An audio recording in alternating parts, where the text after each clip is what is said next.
Okay, guys, sorry about the technical difficulties. There's a little bit of a change in how OBS now functions on the new computer. It asks me, basically, you got to go into Manage Broadcast, and it sees YouTube. It sees the broadcasts that you have up.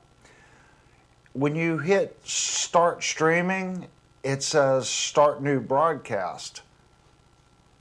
When you hit Go Live, it just comes up with some error window. And that's what happened. I haven't quite figured out. I've got something out of sequence.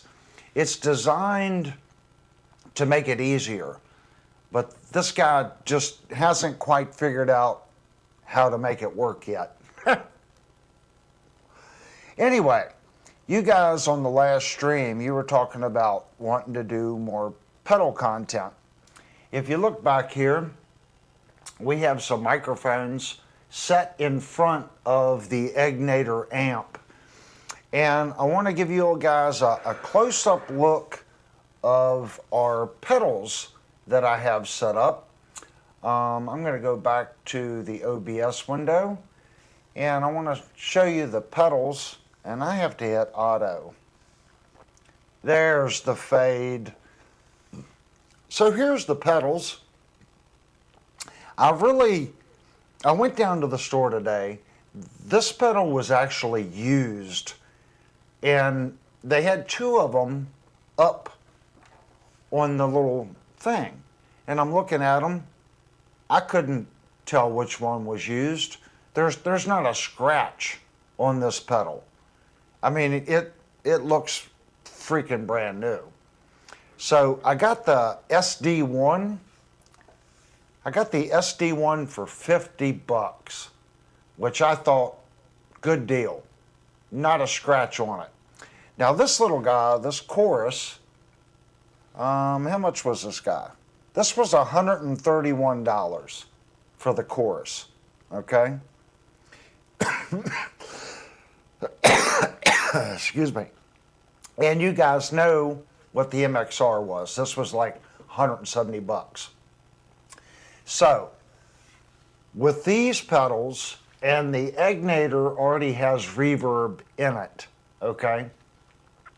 I was looking at reverb pedals today, because I was thinking, let's build a pedal board that you could just do like an IR type thing.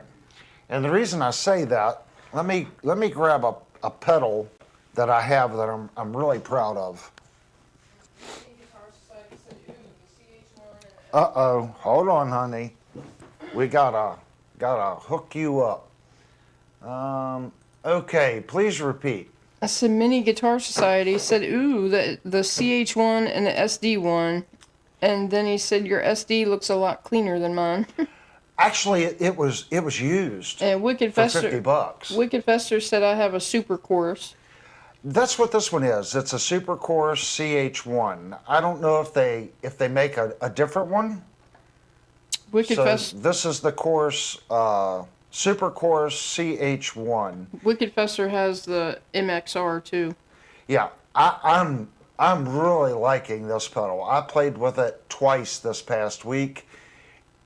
You can really, really, really shape your sound with that pedal.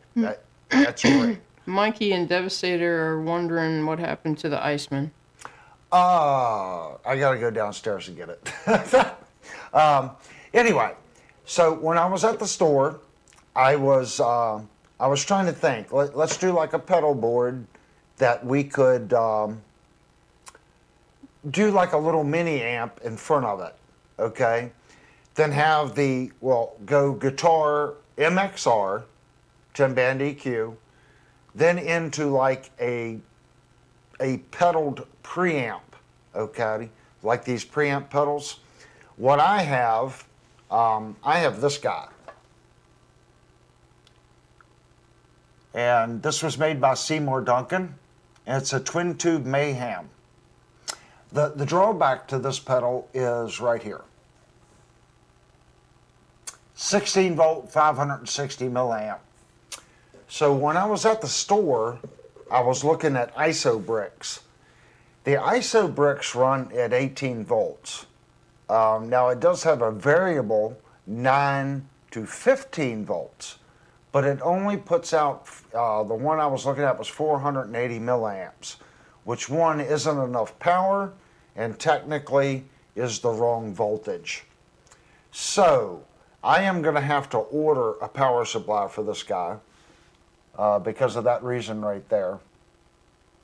If you look, it says 16 volt. This pedal is crazy. It actually has 2 tubes in it. So they made a bunch of different versions of this guy. So I want to get this one working. I want to get the power supply back for this one. So when I got home, I was like, well, how are we going to demo these pedals? And I said, well, most people buying a pedal is not going to, you know, plug it into the IR pedal and go into the mixing console. So originally I was thinking about using this guy, which I can do. I can come right out of the stereo chorus into this guy. Focus, there you go. And then into the IR, you know, or into the wing rack. And I'm like, I'm overcomplicating this. If you're buying pedals, you're probably using them with an amplifier. So last minute, I said, okay, let's hook it into the amplifier. Now, I do have one thing that you probably shouldn't do, okay? I'm coming out of the drive pedal into the chorus. Technically, you should come out of this and go directly to the amp, and this should be in the effects loop of the amplifier. It really should. But these 2 pedals, fine in front of the amp. We want to use this to shape our pickup tone, and we want to use this to either push the front side of the amp or go from a clean channel on the amp to a little bit of a crunchy sound. Then from this into the front. But if you can tell, I've got it running into the chorus. So that's how I have it set up. You can see I have one SA microphone and one SM57 in front of the Egnator. And that orange cord right there, thank the Lord, Linnell bought a new guitar cord today. So it's an 18-footer. And if you can't tell, it's this one right here. It's a real pretty cord. So I've already cabbaged, not her guitar, but I cabbaged her guitar cord. So let's listen to what just the Egnator sounds like. Now we have, there's nothing on, and I want you to look at the EQ here. I have set everything to 0, okay? But we're going to turn it off, okay?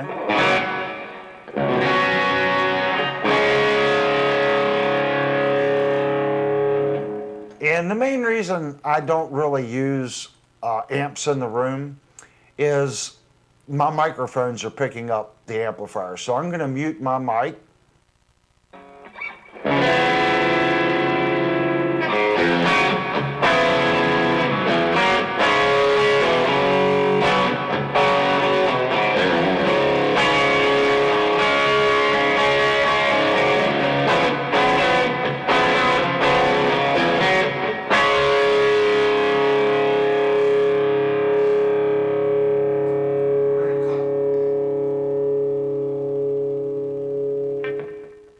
Cut that back just a little bit.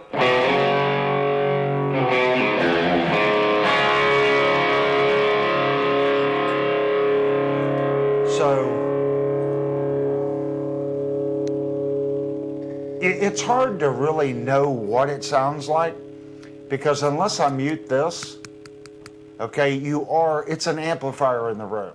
So I'm going to play just the D. That's with this mic on. Mic is on. Now I'm going to turn the mic off.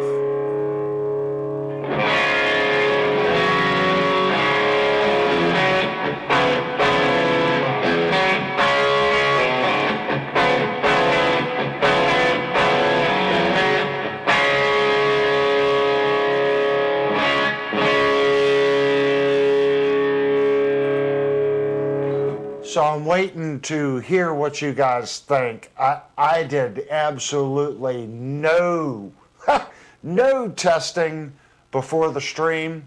The two microphones, the SM57 is hitting the side of the cone, and the SA is pretty much dead center of the cone. So that's about where it's at. Yeah, I don't know, Wicked Fester. Earlier we tried to start, and maybe it was a YouTube thing. As soon as I hit start the stream, it crashed. Yeah, the rewind thing's not working either. Yeah. Yeah, YouTube isn't, it is what it is, but I kind of, as much as I bust on YouTube, it allows people like Wicked Fester and myself and Brian over at Searching for Tone, CD Nelson, it allows us to broadcast, interesting content. I mean, without YouTube, how could we do it? How could we put something up so our friends could see or other people could check it out? So they're not charging us for the service, okay? But they are really killing us on ads. I mean, they're making money. They are. YouTube makes money. But you also got to think, look at how many people create on YouTube, okay? That stays on YouTube. So everything CD Nelson puts up, everything Wicked Fester puts up, everything I put up, everything Brian over at Search and Tone puts up, all these content creators are uploading stuff. And it just in our side, they have to have enough storage to store everything, plus everything that had been done. And we expect just to click a button and it pop up. Really stop and think about it. How that multiplies. How many new people get on YouTube trying? How many content creators are there with thousands of videos and shorts? They have to store all that stuff. So I can kind of see why they need to make money on the ad revenue. Just imagine how much extra storage they need in one day of content creators uploading content. So I kind of see both ends. So what do you guys think of that sound? Is that a decent sound? I think it is still too loud. So I am going to go into, actually, since it's too loud, I'm just going to turn the amp down a little bit. That way you can actually see, yes, it is an amp in the room. Let me turn this up and we're going to...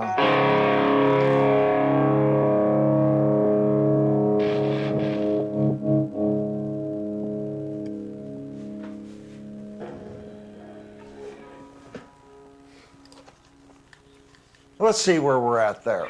And then let's get into making some sound changes.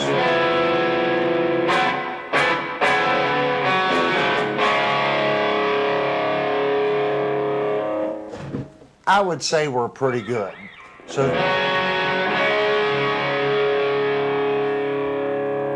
that's our clean sound.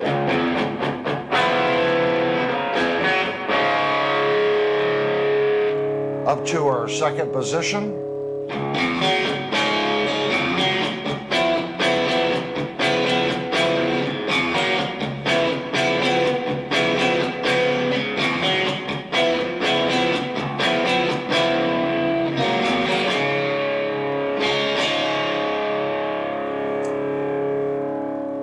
Okay, now that we have that, we're in position 2. Let's just for the first time. Let's actually we have the DS1 on, so that's our drive. This would be clean.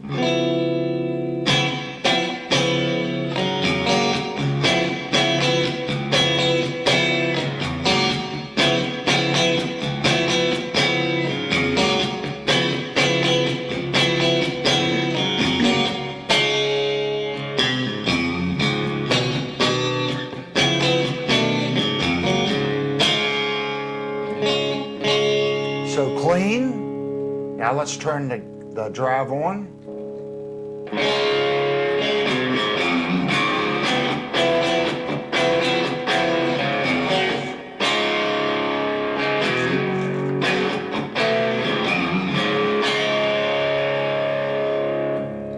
Clean.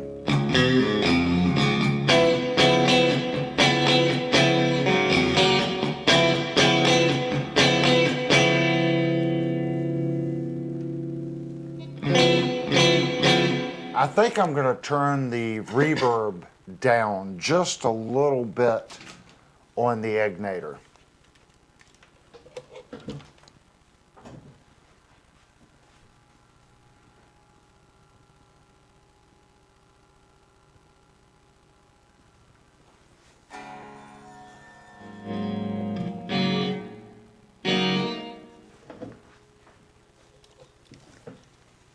What's that sound like?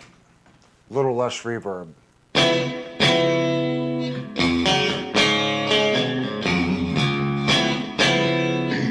Yeah, much better with less reverb.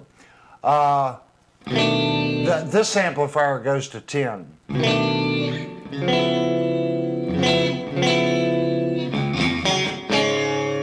So now let's turn on our DS-1.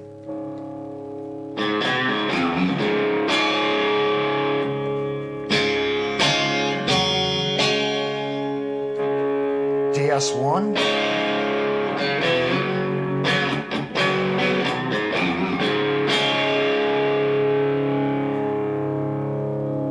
Let's give it a little bit more level. Cut the DS-1 off. So let's go to where you can see. Turn it on.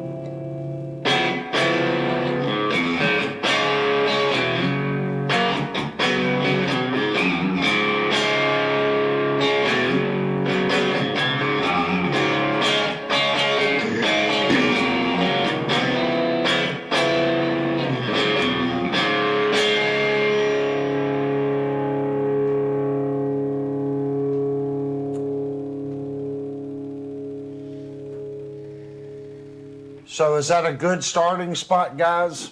Or do you want more gain? Mini Guitar Society said, and there it is, all the SD-1 goodness. Man, I love this pedal. Yeah, I had a choice. What was the other one, a DS-1? Yeah, I think so. I think it was a DS-1. It was the orange one. The SD-1, I think, does a little better at the lower gain stuff.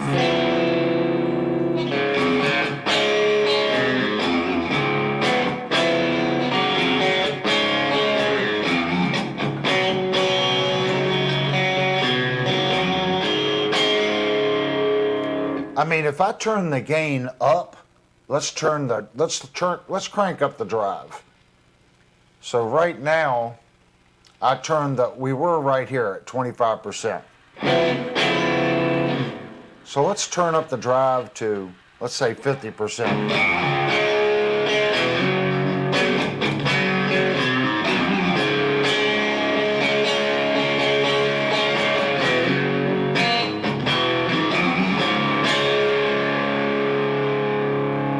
So we can turn our tone just a little bit. Let's brighten it up just a little bit.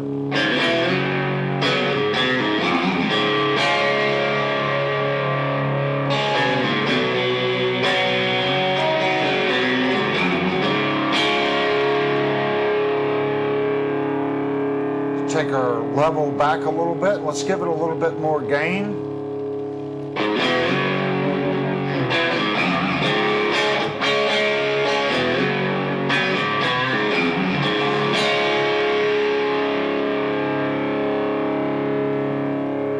It's not a pedal to do, metal with. I didn't want that. I wanted something that would give it just a little bit of breakup, something to let you know it's got a little something there, if that makes sense.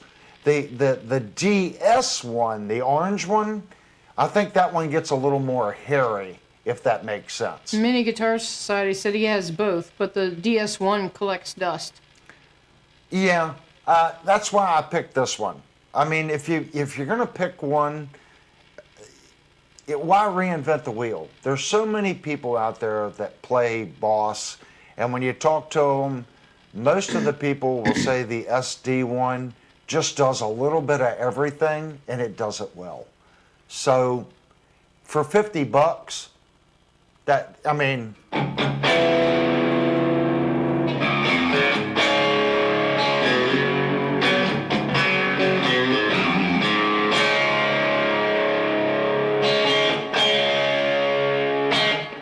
I think that's a good starting spot.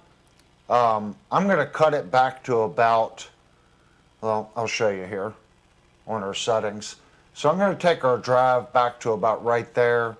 I'm going to leave our tone at 50%.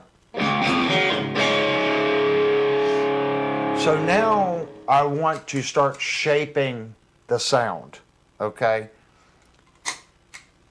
So let's turn on our MXR. And the first thing we're going to do, this 31, the guitar does not live down there. It doesn't. Just do yourself a favor, this one and this 16, the guitar doesn't live there. And what little bit does live there, you're not going to miss it. So let's do what most people do. Let's do the typical V curve, where you're scooping the mid out just a little bit.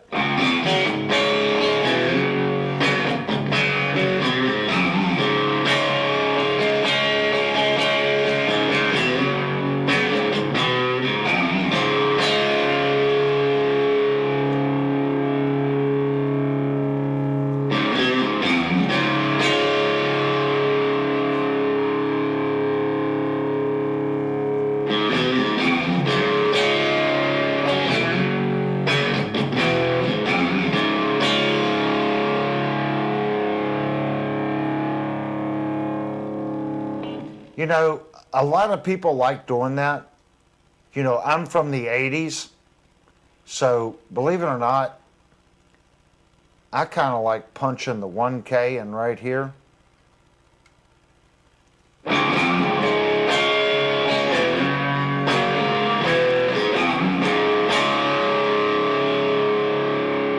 You're getting more mid, but I get it. A lot of people like to punch this up and kind of keep whatever the rule of thumb. Let's say if I gain 2 decibels here, you want to remove two decibels somewhere. Wicked Fester says, I have a yellow OS2 overdrive distortion, a versatile pedal.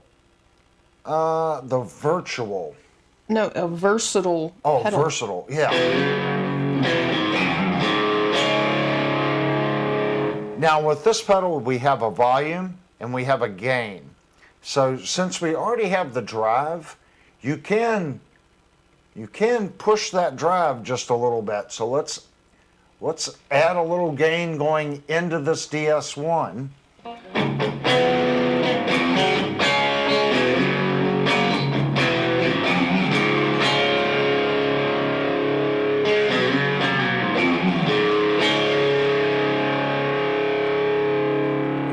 I am going to turn off my microphone just in case it's screwing up the sound.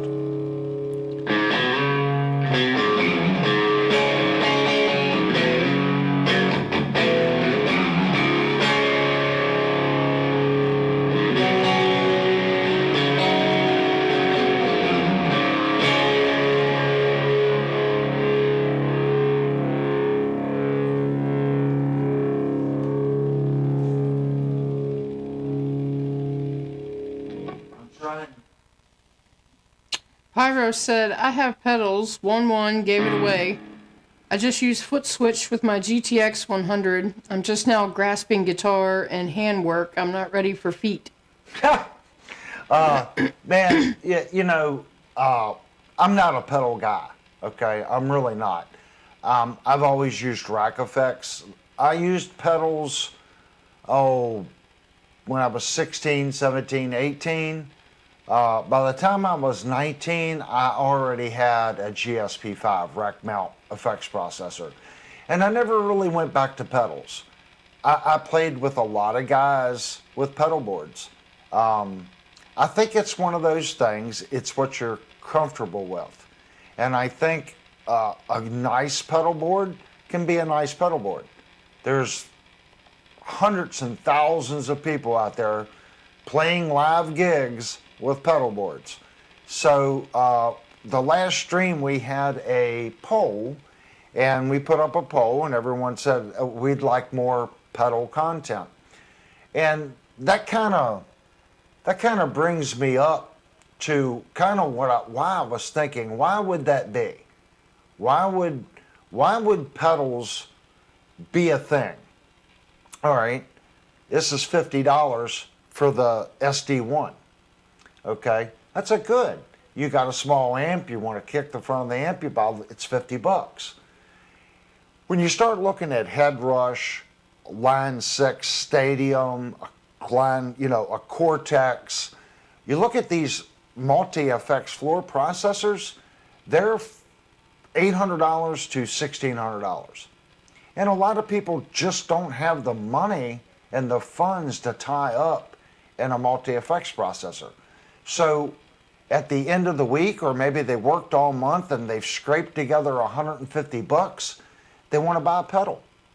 So at the end of the year, each little thing they buy, they're hoping they can build on it. But it's not such a big slap in the face all at one time. They can go out and buy a $200 pedal, put it on their board, use it, learn it, and then, I want to go out and get a compressor. It's $200. So I think the fun thing has a lot to do with it, just funds in general. The next thing I think it is, and this is probably going to be controversial to the floor stomp, multi-effects people, and people like me. When you have a multi-effects unit, you're kind of stuck with what it is, okay? If you don't like the reverb in it, or the delay, like I hate the delay in my ART, well, I'm stuck with it. There's nothing I can do about it. That's the delay that's in the unit. There's different types of delays, but they all have that same applied research technology sound. Okay, I'm stuck with it. I can't change it. The advantage to a pedal board, if you go and you have a delay pedal and you go somewhere and someone else is using a different delay pedal and you're like, oh my gosh, what delay are you using? Oh, I got a Strymon blah, blah, blah pedal. You can go out and you can just physically take that delay off your board and put a completely different delay in it. Maybe it's the flavor of delay that you like this year. Maybe next year it's going to change. So instead of tearing up your whole rig, you're just going to replace the delay. Or you're just going to replace your boost pedal. Or you're just going to, that compressor's just, it's squishing it too much. It's cutting this and it's not doing it.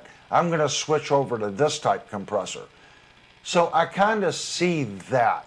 You can, if you like the Strymon delay, you buy the Strymon.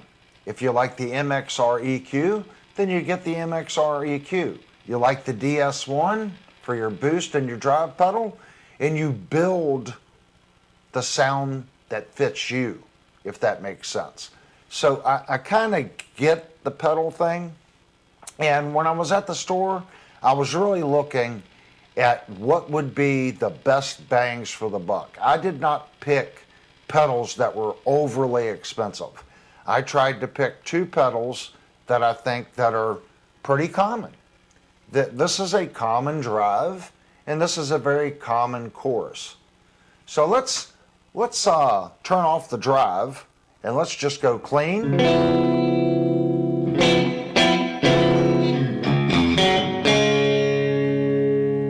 So I didn't really mess with the chorus too much, but I want to engage it, and let's see what we got as far as chorus.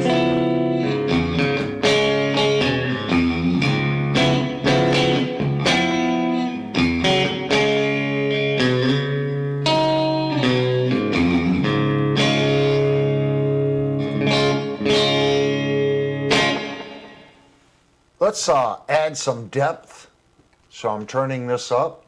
Let's go up, let's say 50% on the depth.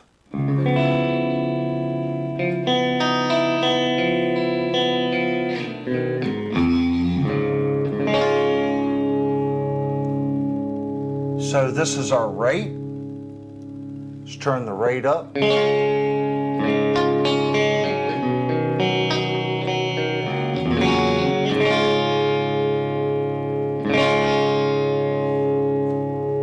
And I'm trying to remember, I think this is EQ. So let's put the EQ at 50%. I'm going to turn the rate back, and let's give it a lot of depth.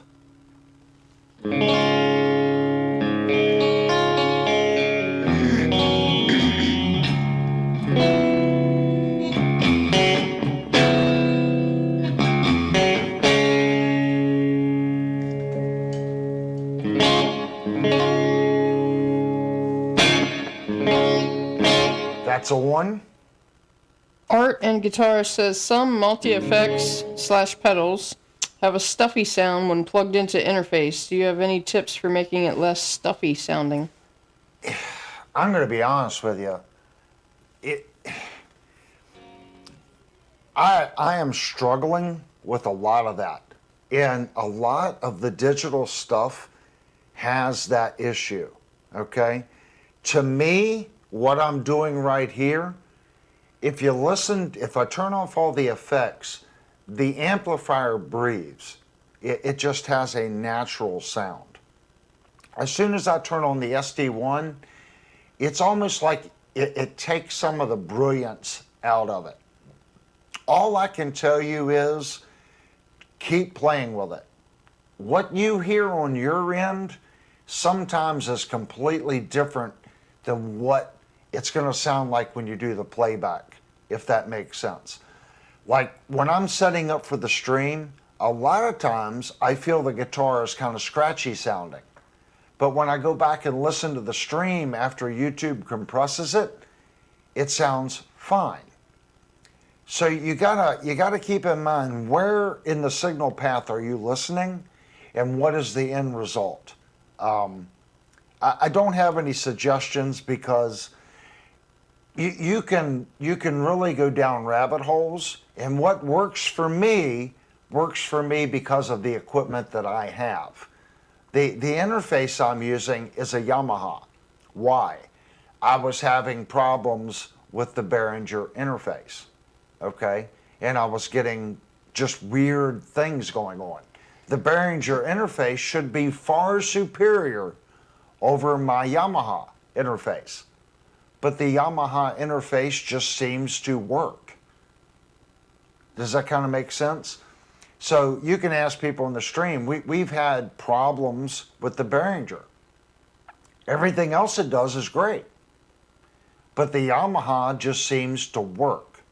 So it could be something just in your computer, not liking that particular piece of equipment. In my case, I think it is a driver issue on the Behringer. So it could be that stuffiness, could be a driver issue as far as your interface. So the first thing I would do is I would go to the website, make sure your firmware and your driver is completely 100% up to date. The next thing I noticed on digital, some digital equipment doesn't like to clip like analog equipment. So turn your gains back a little bit on the input and see where you're at. Record a little less hot, then listen to it. Go back, listen to your recording, or listen to, if you're streaming, go back and see, did that fix the problem? Is it a clipping issue in the, in the interface itself? Or is it the output of the interface not liking, maybe it's too hot for what you're uploading to? That can cause it too. Like I'm running Reaper now that I've got the wing rack. It seems like Reaper likes a little bit of a push, if that makes sense, more so than what I was used to. So I would look at your inputs and your outputs Make sure that you're not overgained or undergained, and make sure your firmware is decent. And that's kind of where I would start. If someone else has suggestions, or if you want to post what interface you're using, that would be a start. Maybe someone else here is using that interface that can give you a point of view. Is yellow considered clipping? It didn't used to be in my squirrel brain, but I'm going to be honest with you, in the Behringer wing, mid-level yellow, it doesn't like past mid-level. And I struggled with that. I was like, well, I'm not clipping, I'm not in the red. But I can tell you right now, if I'm recording distorted guitar, my input signal to the Behringer wing rack, and it's a nice board, it does not like to go past mid-level in the yellow. Any more than that, I start getting a false, it's almost like a fake clip, like an edgy, kind of scratchy sound in the distortion. Now, I will put the input to that level, and what I do on the output side, I then boost the output to where my interface sees it as a correct signal. That's been my workaround on trying to get my distortion sounds sounding more realistic. And if you go back even 6 months from now, go back 6 months and listen to the stream. When I was first doing the line 6 stomp, they sound really scratchy because I'm just barely touching red occasionally. Now, I'm just barely getting into the yellow. It's between the yellow and mid-level yellow, and my distortion sounds so much better using the line 6 stomp, going to out of the wing rack into the Yamaha. And the Yamaha is the exact same way. I do not let it hit red.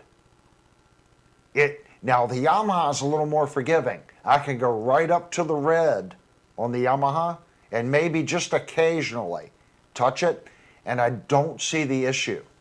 But in the Behringer, it doesn't like it. So I think that's equipment. In each piece of equipment that you add to your system, it's almost like starting all over.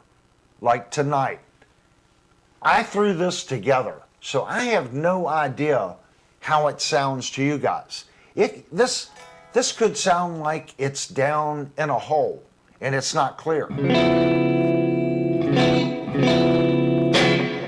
I don't know. To me, in my headphones in the room,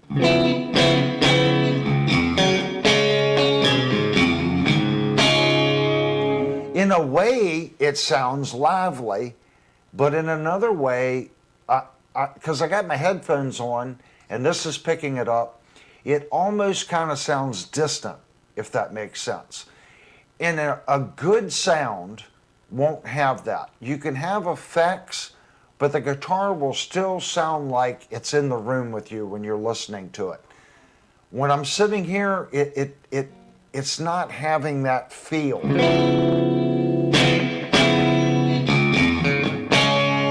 And what's weird is when I do that sounds right. So I'm thinking it's a reverb setting. I just have too much reverb on the amp. I'm not sure. No one is saying that it sounds like I'm playing through a bean can. So it must sound okay once YouTube is compressing it. But just keep playing with it, man. You'll get it. That's what this channel's about. You know, I go through the struggles of my equipment too. Just don't give up. If someone has that piece of equipment and they're getting good results out of it, it's something that you're doing, or that piece of equipment doesn't like something else in your system. And it doesn't mean that it's a bad piece of equipment. Sometimes certain things just don't like working with other things, if that makes sense. Unless you know someone that has time and experience on multiple different, devices and multiple different setups, it's really hard for someone to just say, do this and it's going to fix it, if that makes sense. This channel is about honesty, and that's about as honest as I can be. But if you look in the chat, everyone here plays guitar, they record, they are 100% all musicians. And every one of these guys in here have had problems with something, you know, and they have figured it out. So, you know, just throw the bomb out and see who responds. We also have a Discord that you can go and put questions in there. There's professional techs that are in our Discord server. So if it's guitar questions, we got a couple people that have studios. So if it's a technical question, you know, you might not get an answer like in 10 minutes. Give it a day. Everyone kind of comes in, looks at the posts. Someone will give you a piece of advice if that makes sense. Makes sense. Trucker Bob says, sounds perfect. I hear it very clear over the truck speakers. So that's clean. Art and Guitar says it sounds good on my end. Sounds like an awesome blues tone. Has a nice crisp sound as well. Did you just change the strings? No, this is the exact same strings that's been on it. These are the factory strings. I love this guitar, guys.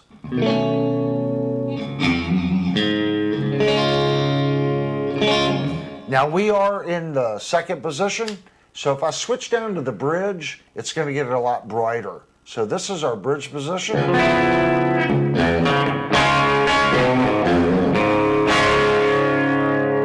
And you can tell it definitely got more push. So let's turn our volume down.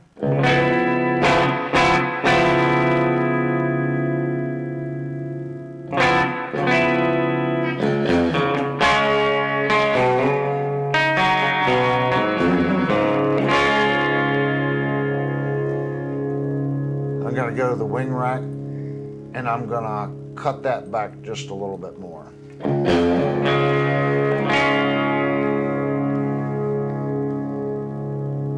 I got to get to the right channel.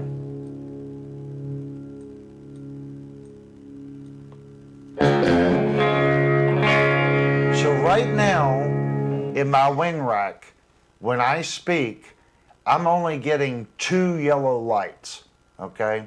And there's 6 total. When I play the guitar, that right there, I'm getting 5 yellow lights at the peak.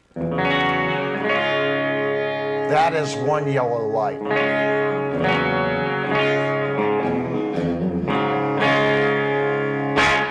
Any more than that, it starts to do strange things, if that makes sense. And like I said, that's just something that you're going to have to kind of play around with your particular setup until you get it right.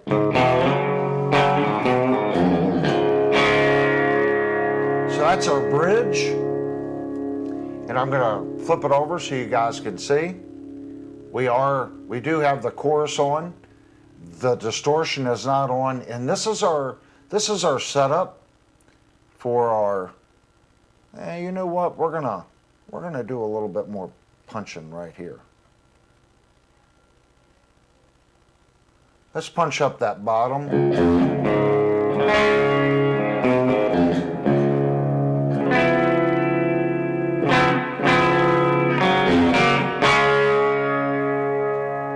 I'm gonna take a little bit of that edge out.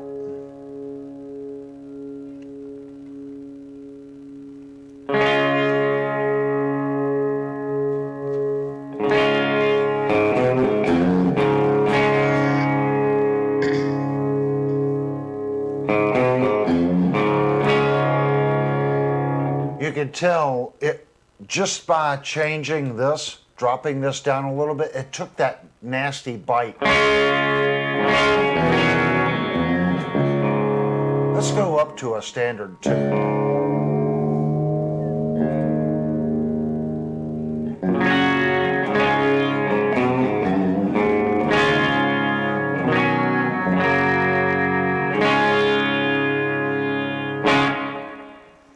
Let's kick in our drive.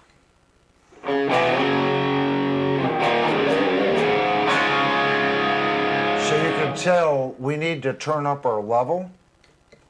Let's bring our level up.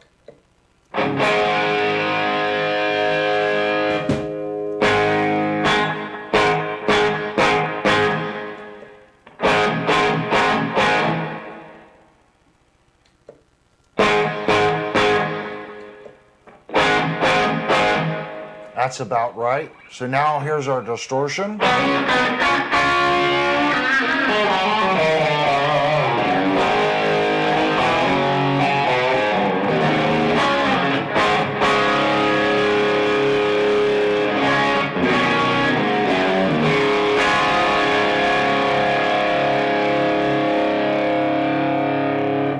So that's not a lot of distortion. I'm trying to keep it down to like a crunch.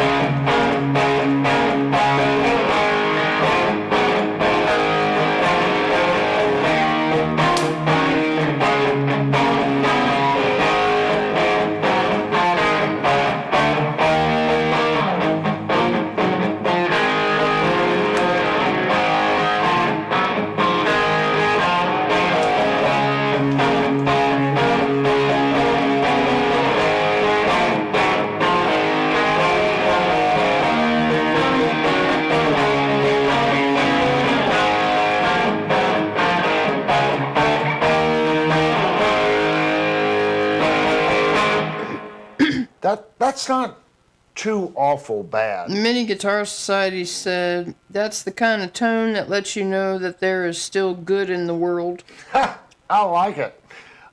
Let's try it with a different guitar, because this is a humbucker guitar. So let's try it with just a single coil guitar. Let me grab my regular Telecaster.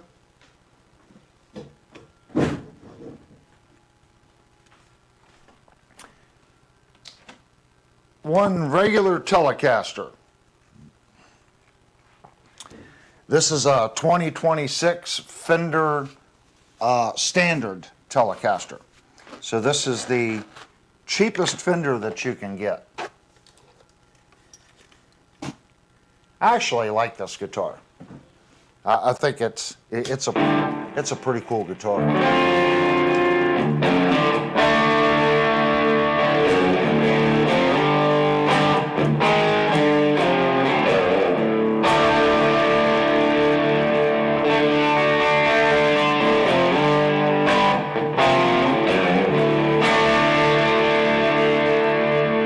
It's got a good sound.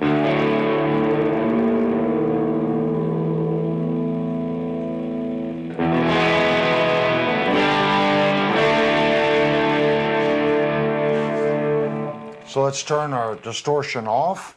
So all this is going to be is the MXR and the stereo chorus.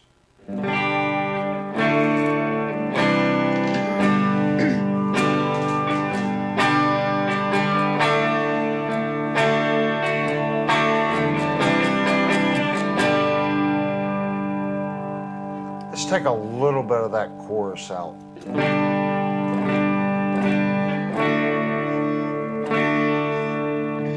Let's go up to our center position.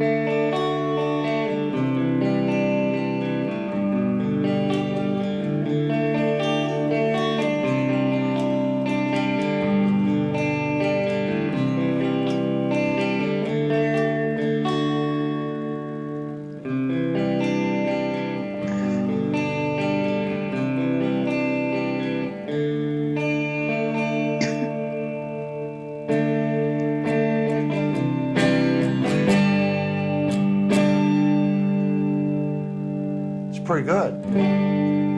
Let's throw our neck position.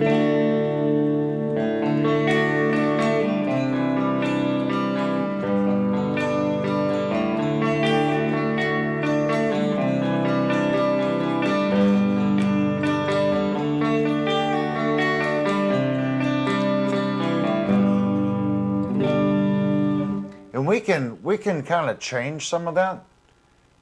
since now we're using a single coil, we can kind of cut some of this, and let's kick that one up.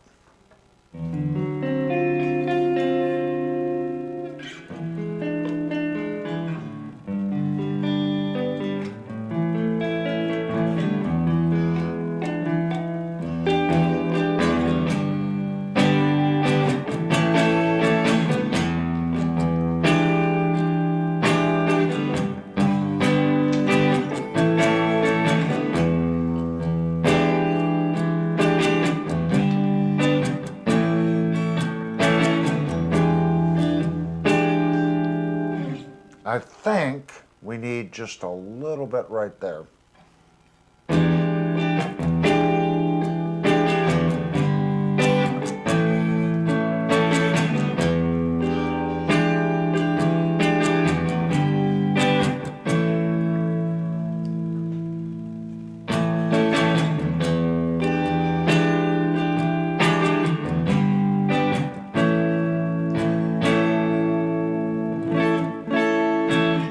And we do have an EQ on the coarse pedal, so we can kind of brighten that up. Let's kind of turn up the EQ on the coarse.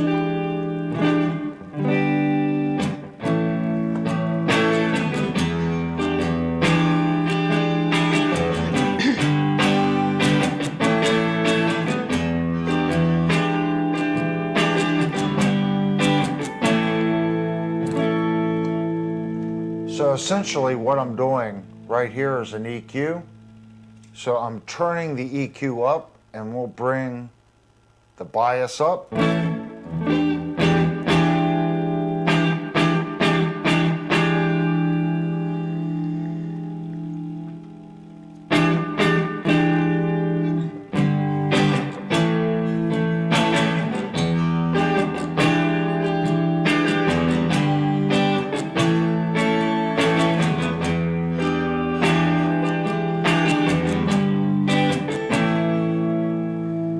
Without the chorus.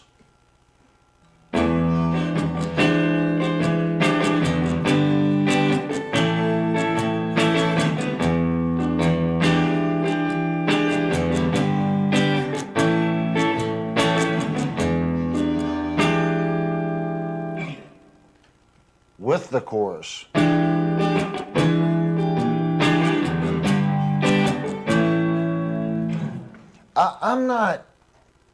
I don't like a lot of chorus. I think if you notice where I have the depth, I'm not saturating it with chorus. I think if you put too much on it, it starts getting really washy sounding. Just a little bit. You know, a lot of people would say this is probably too much chorus. We can cut it back. Let's take our depth back to 50% and our rate to 1/4. And let's brighten it up a little bit, and we'll be at 50%. Let me show you the new settings. So here's our new settings. You can look at that. Rate, EQ, I've turned up. Depth is about 50%. So at that setting,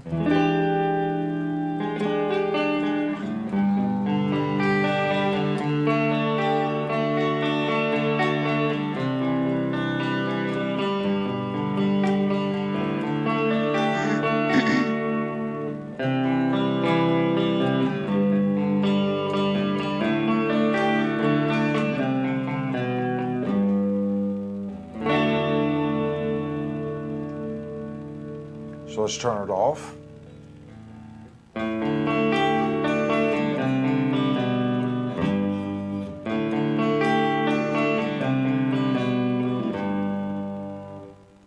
On.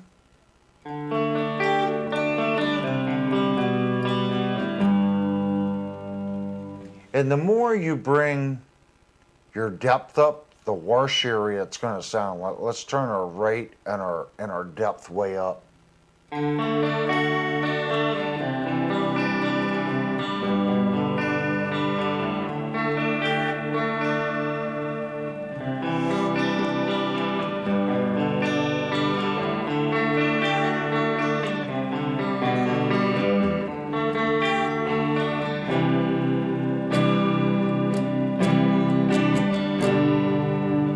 I think when you turn these up like this, when you're picking, I think it's fine. Is it Vox time? We're getting there. Because you can hear the flutter.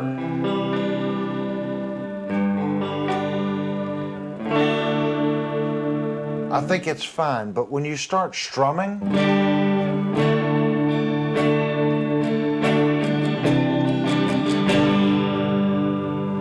I think when you're strumming, you've got to bring this rate back. Now, this is personal opinion.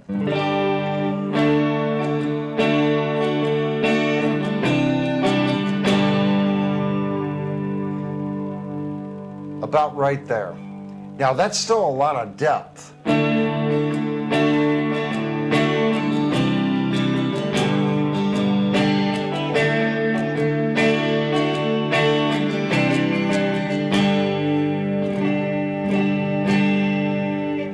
Now let's kick on our drive.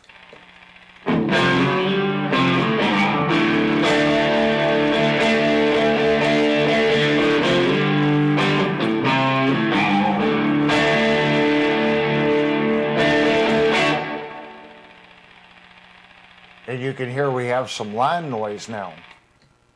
Hear that? And a lot of that, when you bring that volume up,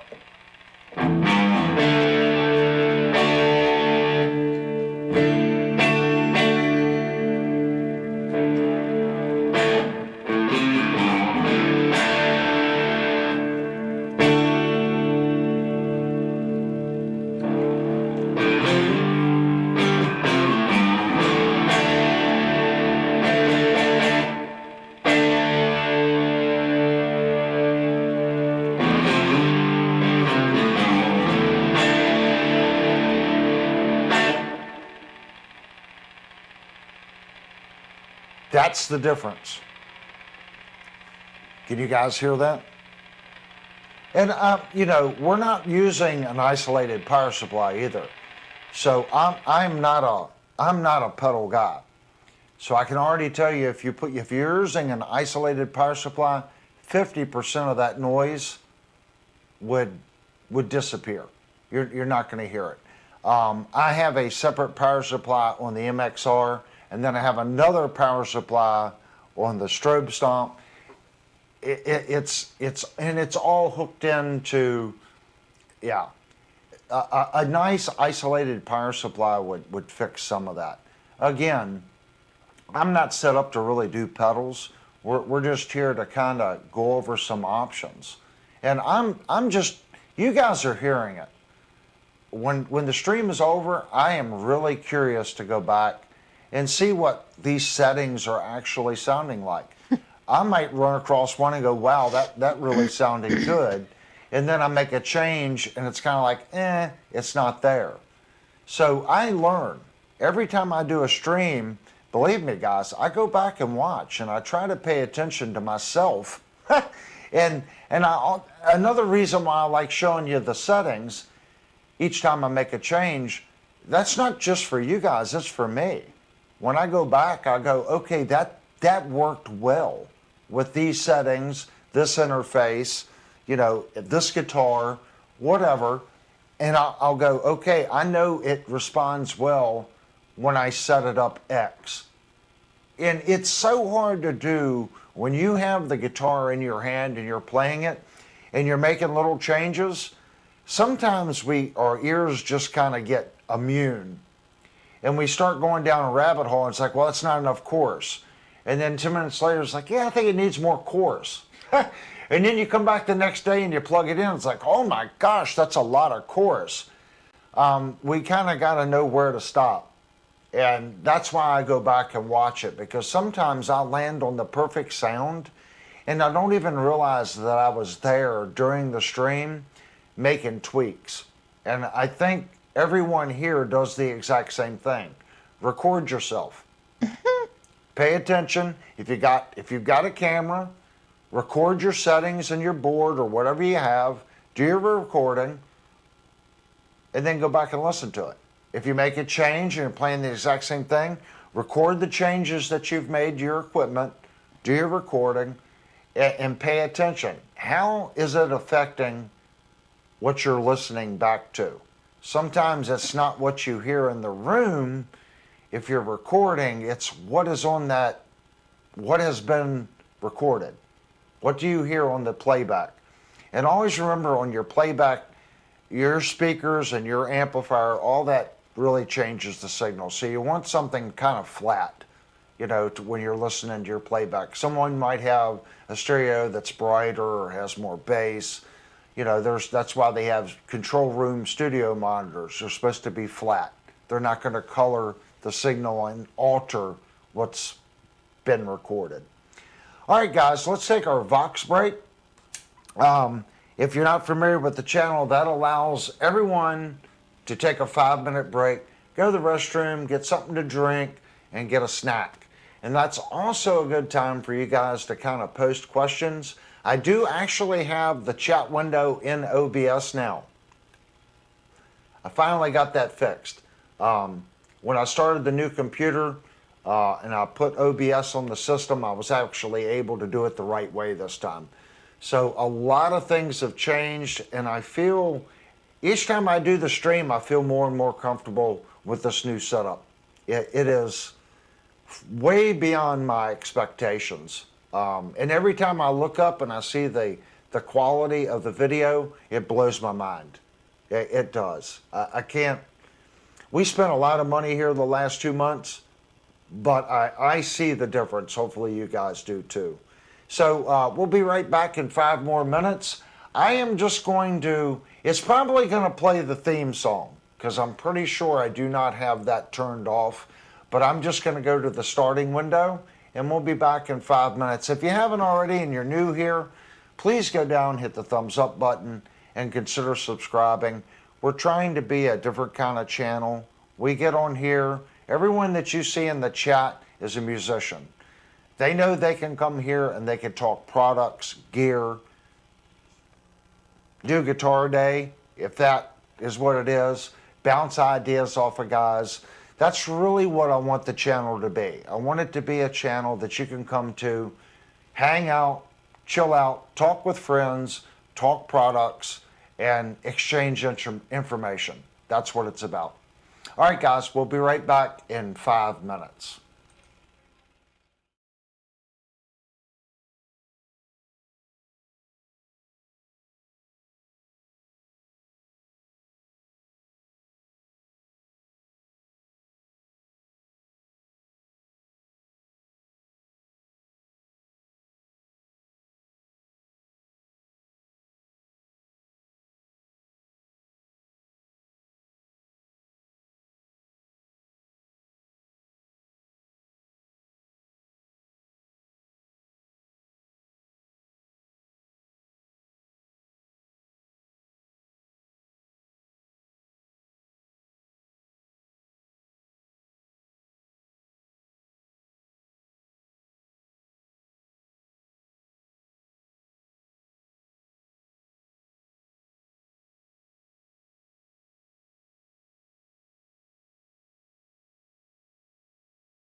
Okay, guys.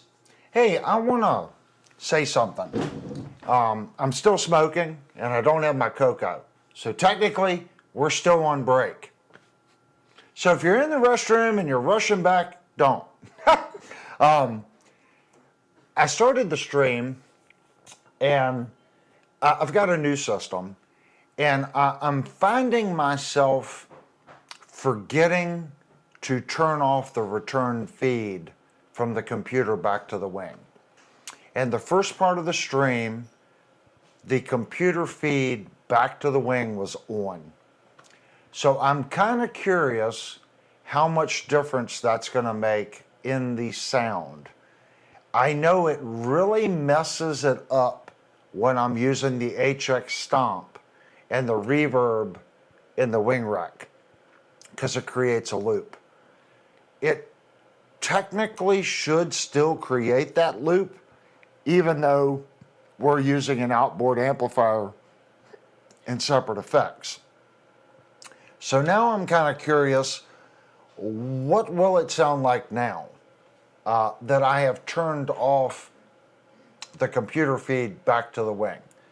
That is something that I really need to do like a checklist before we start the stream and make sure all my T's are crossed and all my I's are crossed, you know, or dotted or whatever you want to call it.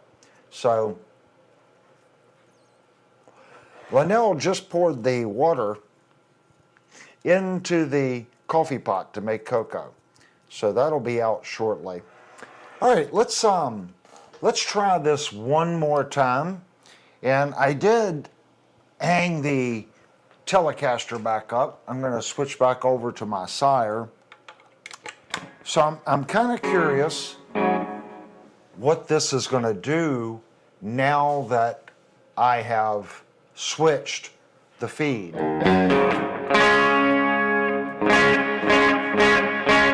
On my end, it already sounds brighter.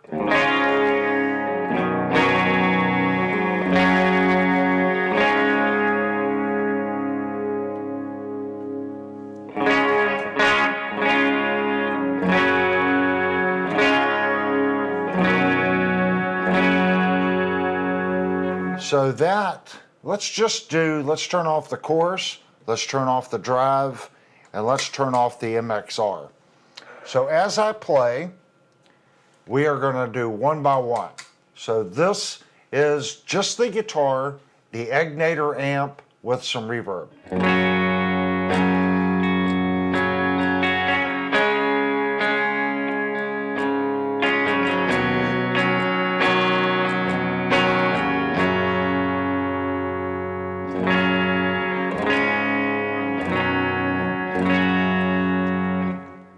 Let's give it the EQ.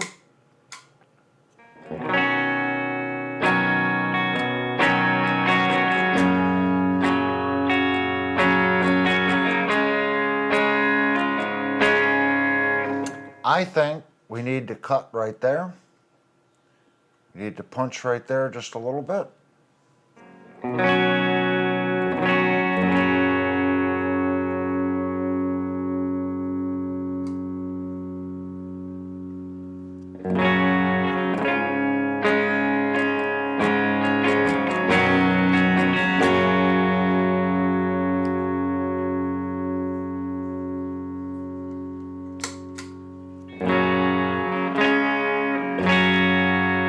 No EQ.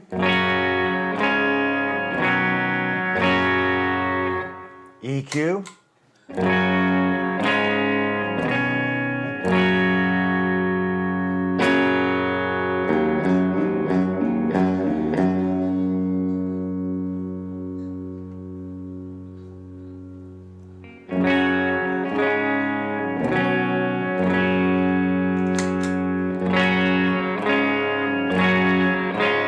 You can tell it's taking just a little bit of the crispy high out and taking the noise out of the bottom end. So let's now add our distortion. And our noise has went away.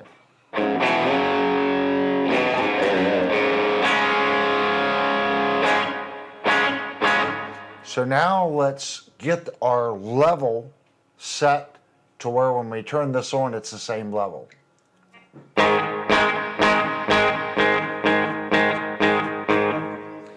I'm going to have to make an adjustment in the wing. 1 second. Got to take a little bit of the gain out.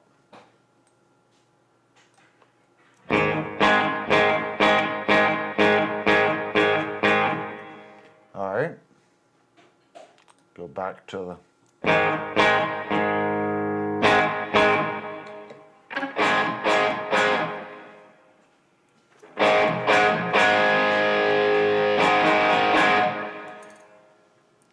Look at this, guys. I got Coco, and she's feeding it through the HDMI cable. Oh my gosh, I love Coco. How can you go wrong with Coco, a guitar, and a lot of pedals? All right, let's go back to the pedals.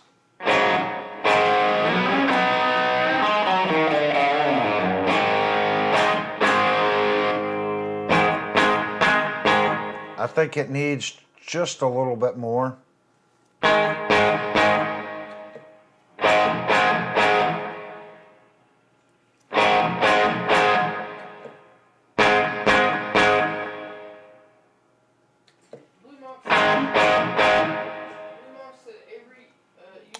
Hold on, let me turn your thingy back on because you were making Coco.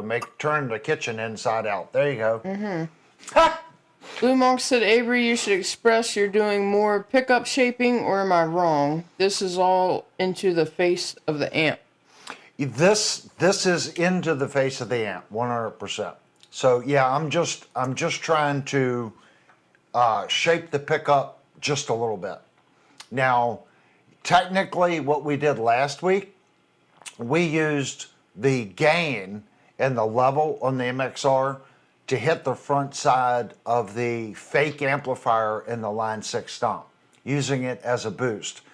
We were really successful doing that, okay? Taking the MXR, putting it, the guitar, MXR 10-band arc EQ, right into the line 6. The line 6 stomp really worked. It acted like a real amp. I can't get over how well it actually worked. You could turn that gain up on the MXR right here. You could turn up this gain, okay, and it would hit the front side of the line 6 stomp, and it acted just like a real tube amp. Now you can do the exact same thing here, but what I'm doing tonight is I'm on the clean channel of the Egnator. So I don't want to put the gain up on the EQ because when the DS1 or SD-1 is off, I want that clean sound.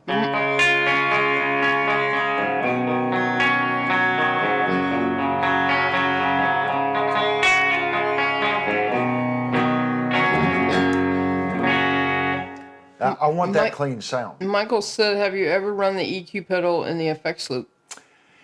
You can put it anywhere, guys. There's rules of thumb. Just like I said at the beginning of the stream, technically, this chorus should go into the effects loop of the Egnator. But I need two 20-foot cables to go from the effects loop of the Egnator all the way around to where I'm at. So I technically cheated tonight. The chorus is in front of the amp. Technically, that should go in the effects loop. Modulation, effects, delays, stuff like that really should go in the effects loop. You can put the EQ there. All you're doing is you're going to EQ after your tube stage, and there's nothing wrong with that. You can do both, okay? You know, that's basically what the EQ in your amplifier is going to do. Right now, the Egnator is set flat. So if I wanted, I could shape my pickup tone with the MXR, okay? Make these humbuckers sound a little thinner, maybe like a P90, or I could make them fatter. You get my point. I could shape my pickup tone with the MXR, go into the front of the amp and then use the tone circuit in the amp and the preamplifier and do what you're talking about. Because right after the preamp, that's when it goes out to your effects loop, okay? Exact same principle. If you're wanting to bypass the power amplifier and you're, let's say you've got a small condo amp that's got an effects loop, but let's say it's a 20 watt, okay? You can go out of the send to a power amp back into another speaker enclosure, and that works too. The send of your effects loop should be the first thing after the preamp stage. The return comes in before it goes to the power amp. You could do it a couple different ways. You know, play around. When I first started playing around with my HX Stomp, I was kind of used to this guy, okay? And I kind of got used to, okay, I want my chorus here, I want my delay here, I want my reverb here, I want a compressor here, I want my aerial exciter here. And I applied those principles to the HX Stomp, and it did not work. I spent 20 some years learning how to program the SGX 2000 to get a good sound out of it, and how I would put things in order in that unit does not work on the Line 6 Stomp. The order seems to be different, okay, if that makes sense. It likes to be in a little bit different scenario, and it's just a learning curve. But putting a EQ in your effects loop, that's 100% acceptable. You could also, this little silver unit right here that my finger's pointing at, that's an inline tube amp, okay? It's just a line level amp with three 12AX7s. So let's say you have a solid state combo amp that has an effects loop. You can get something like this, okay? Put it in your effects loop. You can warm up that digital preamplifier, okay? Run it through those 12AX7s and give it that tube sound, and then bring it right back into your combo amp, which is the power amp on the return. It'll warm up that amplifier. And that'll work the exact same way if you've got an analog amp. You can put a line tube preamplifier, a line level preamp with tubes in there on your solid state circuit, and you can add a lot of warmth. On analog, I don't know how much you're going to gain there, because analog has its own sound. But if you've got a digital amplifier and it has an effects loop, 100%. Especially if you're using distortion tones, like let's say you've got a modeling amp that's a combo amp, and you're modeling a high gain amplifier. When you go out of that effects loop, you can go into a unit like this, and you can really, it'll have spice, warmth, and level. You can really warm up that signal and get rid of that artificial model sound going through something like that, and then bring it back in to the amplifier, to your speaker. 100%. There's just so many different ways of doing it. And when it comes to it, guys, there are other YouTube channels, that pedal show, those guys, you can't beat someone at their own game. I've watched those guys a couple times. The one older fellow has a unit that is actually kind of ingenious. What it basically does is it takes your effects, your little floor stomp pedals, and turns it into a rack mount processor. So it splits the signal. So each pedal is getting an input directly from the guitar. And then you have a wet-dry mix when it goes back into it. So every time you run a signal into the pedal and that pedal's on, it goes into another pedal. The pedal after the first one is getting a signal that's been altered by the first pedal. If that's what you're trying to do, that's fine. But let's say you want a raw signal, your guitar signal, to go into the reverb, and the reverb not have delay on it. So if I go delay, if I go guitar into the delay and then into the reverb is going to put that a reverb on the tails of the delay. But if you split that signal and you go dry into the reverb and dry into the delay and then merge them back on the backside, you're going to notice your tails on your delay and the decay on the reverb are going to be independent. It's not going to get as washy sounding, and there's times that you're going to want that. You're going to want the reverb to add the tails to the delay, but there's times that you don't. I forget what he calls it. Just that unit that he makes is like $1,300, and there's no effects. So I understand. I'm preaching to my own choir. When you get an Axe Effects or you get some of these other processors, they have wet dry mix on every effect. So that's essentially what it's doing. Okay. Again, you're run back into what we talked about earlier. If you buy a unit like that, unless it's something that's already in it and it's modeled, how accurate is that representation of that effect? If you want an SD-1 pedal and Axe Effects models it, how does that model actually represent the SD-1 Boss pedal? So I get why they do what they do. If you like the Strymon delay, there's nothing that beats it, if that makes sense. So you can pick and choose every little component that you want and put it in that system. And I think if you did that with pedals, you'd have an awesome rig. The drawback to pedals is just what I just said. You're kind of hurt on your wet dry mix. Now there is another way of doing it, like a budget version. You can go out and get a small Mackie. It's like a 6-channel Mackie board.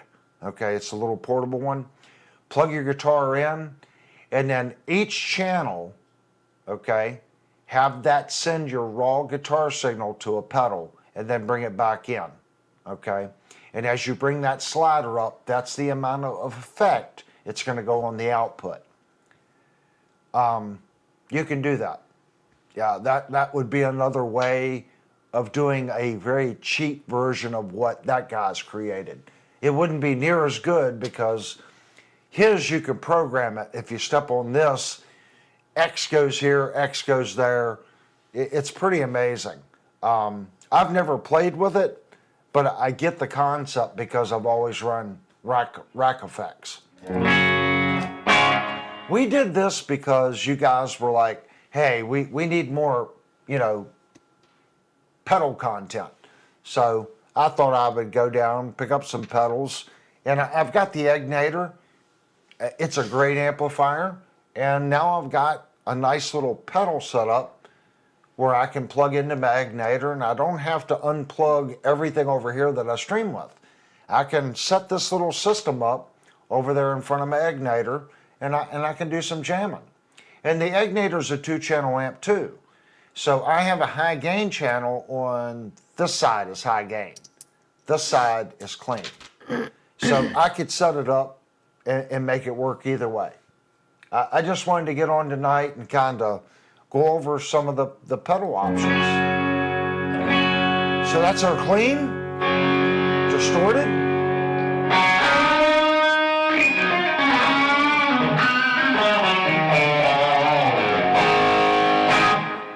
I am going to turn off my microphone. It sounds really loud. Chief Joe said they have MIDI controllers for pedal boards that will let you do parallel now. And Wicked Fester said, I think Joyo makes a budget switcher for pedals, but he doesn't know how good it is. Yeah, I forget what that guy on that pedal show, what he calls that thing, but it's like $1,300. It will really take your pedal board to the next level. It really will. Me personally, if I had to pick, I mean, we're all about honesty here. And I even said this today at Shandor Music. Let me set this guitar down. Devastator said still have Iceman missing in action. Oh, okay. I'll go down and get the Iceman. this is what I said at Shenandoah. Okay, today we spent 50 for the SD-1, which is normally 80 bucks, but this one was used. 130 on the stereo course. Let's say you buy an ISO brick, okay? The cheapest one they had was 100 bucks, an isolated power supply. You buy the EQ, so that's 200. You're right at 500 bucks, okay? That's 500 bucks. All you've got is a chorus, a super overdrive, an EQ pedal, okay? That's it. Now, if you want a phaser or a flanger or something like that, you can add about another 140 bucks to it. It really quickly can get to 700 bucks, really quick. At $700 for basic pedals, would you do that, or would you just go ahead and get a VP4 from Fractal? You can do 4 effects, and they are top-notch effects.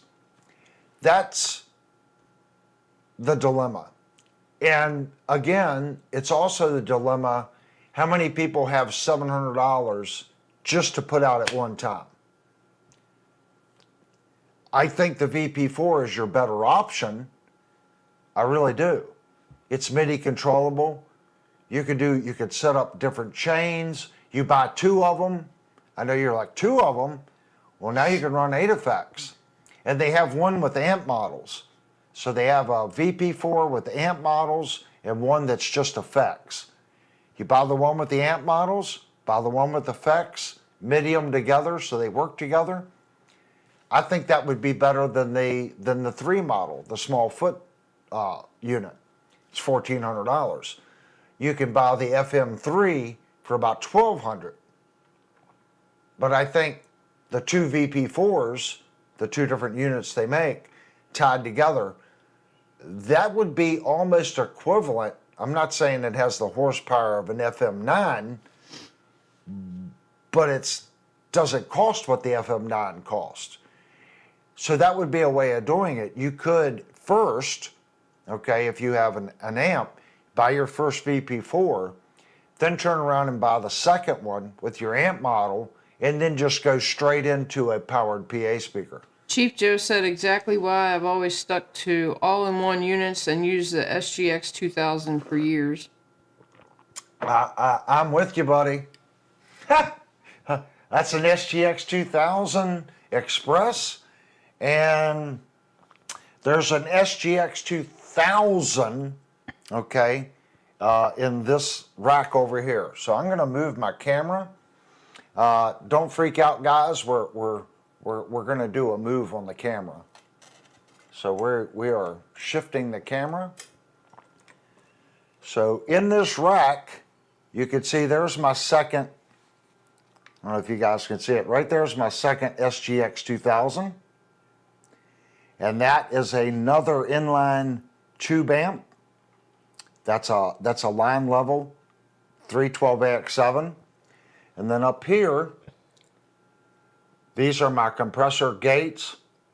And then up there, I've got a Multiverb 4, 2 Digitech 200s, and that's an MEQ 230 spectrum analyzer right up top. And this is my Mayato time clock. And this is our headphone amplifier that we're now using on the back side of the wing. You can see the little flashy lights over there. And then the wing rack. And this is our patch bay. So that's our 2 inputs from our Egnator microphones. And that just goes through and then goes into the back, so I don't have to pull the rack out every time that we need to plug something into the wing. So and this has been modified. This is pretty cool modification. If you don't know this modification, let me show it to you. If you look really closely, you're going to notice that, see the pins? Now look at this one. So what I did is I cut the board in half, okay? And I spun this side of the board around. So I can have send and returns on one unit. Now, don't freak out. All you got to do is score the board, break it, and then reinstall it. So I have 8 in and 8 out on one controller. So this is the second gen SGX 2000. This has the 2.8 EEPROM, and the one over here, okay, that guy, that SGX 2000 is the Express. This is the more modern one. That has the 3.2 EEPROM in it. So you guys can kind of see the rig there. That's my SWR amp. And that has my Alesis Quadriverb in it. And my blown up Black Star, which sucks. And that's Linnell's Fender GX100. The cabinet right here is a Celestion Greenback 20 watt speakers. The cabinet right here is a Celestion Penta cabinet. And way over here, I'm going to make you guys dizzy. This cabinet is a Celestion V30 cabinet. And that right there is my DP32, which is covered up, and my MPC61 Akai keyboard. So that kind of gives you an idea. And this is my desk setup. There's our interface. There's the Mayhem. That's the ATM MIDI Pro. Line 6 Stomp, focus. Line 6 Stomp, MIDI Pro. Over here we have my Friedman BE Mini. Stream Deck. And of course you guys know this little setup. Birdman wants to know if you can use the green amp as an extension cab now. I could use the speaker. And then if no one knows, those are my Wolfdales. I have two array drivers like that. They're made by Wolfdale. And I know they're like, oh my God, he has Wolfdales. I did not pay $3,000 for those Wolfdales. I got them used, and that's the only reason this guy has those Wolfdales. I bought them used. There were 6 total. I wanted all 6, but I couldn't afford them. So I ended up buying 2 of the Array Wolfdale drivers. I think they were like $1,500 a piece, new. I stole them. I think I paid $600 for both of them. Pyro said cable management, man. Yeah. You don't even want to see what's actually behind the desk. Believe me, this is cable management. It is a nightmare behind this desk with all this equipment. It gets really squirrely really quick. It really does. Michael said I have 2 18-inch Wolfdale subs. I have no idea what I'm doing with them. Wolfdale, or Wharfdale, however you say it. Wharfdale, they're excellent speakers, especially if it's before they sold out. We live in the age, guys, where, I hate to say it, a lot of it is just name brand. The brands that we loved I'm going to say 90% of them, they're not there anymore. You're just buying the name. They were bought by another company, and it's all been farmed out. Hafler. If you have a DH500 Pro, a DH200, or any of the first 2-year Transnova Haflers, you've got an amp. If you've got one that says Rockford Fosgate on it, you've got a turd. But it says Hafler. Rockford Fosgate bought them. Within 2 years, they destroyed them. Exact same thing with Digitech. All my Digitech studios are USA made. Phenomenal pieces of equipment. When they went overseas, they went, it's just how it is. My ART SGX 2000s, made in the USA. Great. All my DBX 1s, my DBX 86, all this, the Alesis Multiverb 4, this was all before stuff went to China and was outsourced, and the company sold their name and it just became trash. I don't own a Fender guitar. I know you guys, well, you own a couple Fenders. No, I don't. Every Fender I own has been made by Cortex. When Fender didn't make that guitar, Cortex did. It's just how it is. I don't own a Gibson. I don't. The only American-made guitars I own are some Peavies. Everything else are imports. I don't own a Japanese, well, I take that back. I do have one, and Devastator wants it. I have one Japanese-made Ibanez.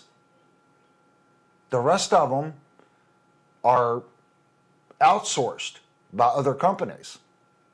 Are they bad? I don't necessarily think the Ibanezes that we have are bad.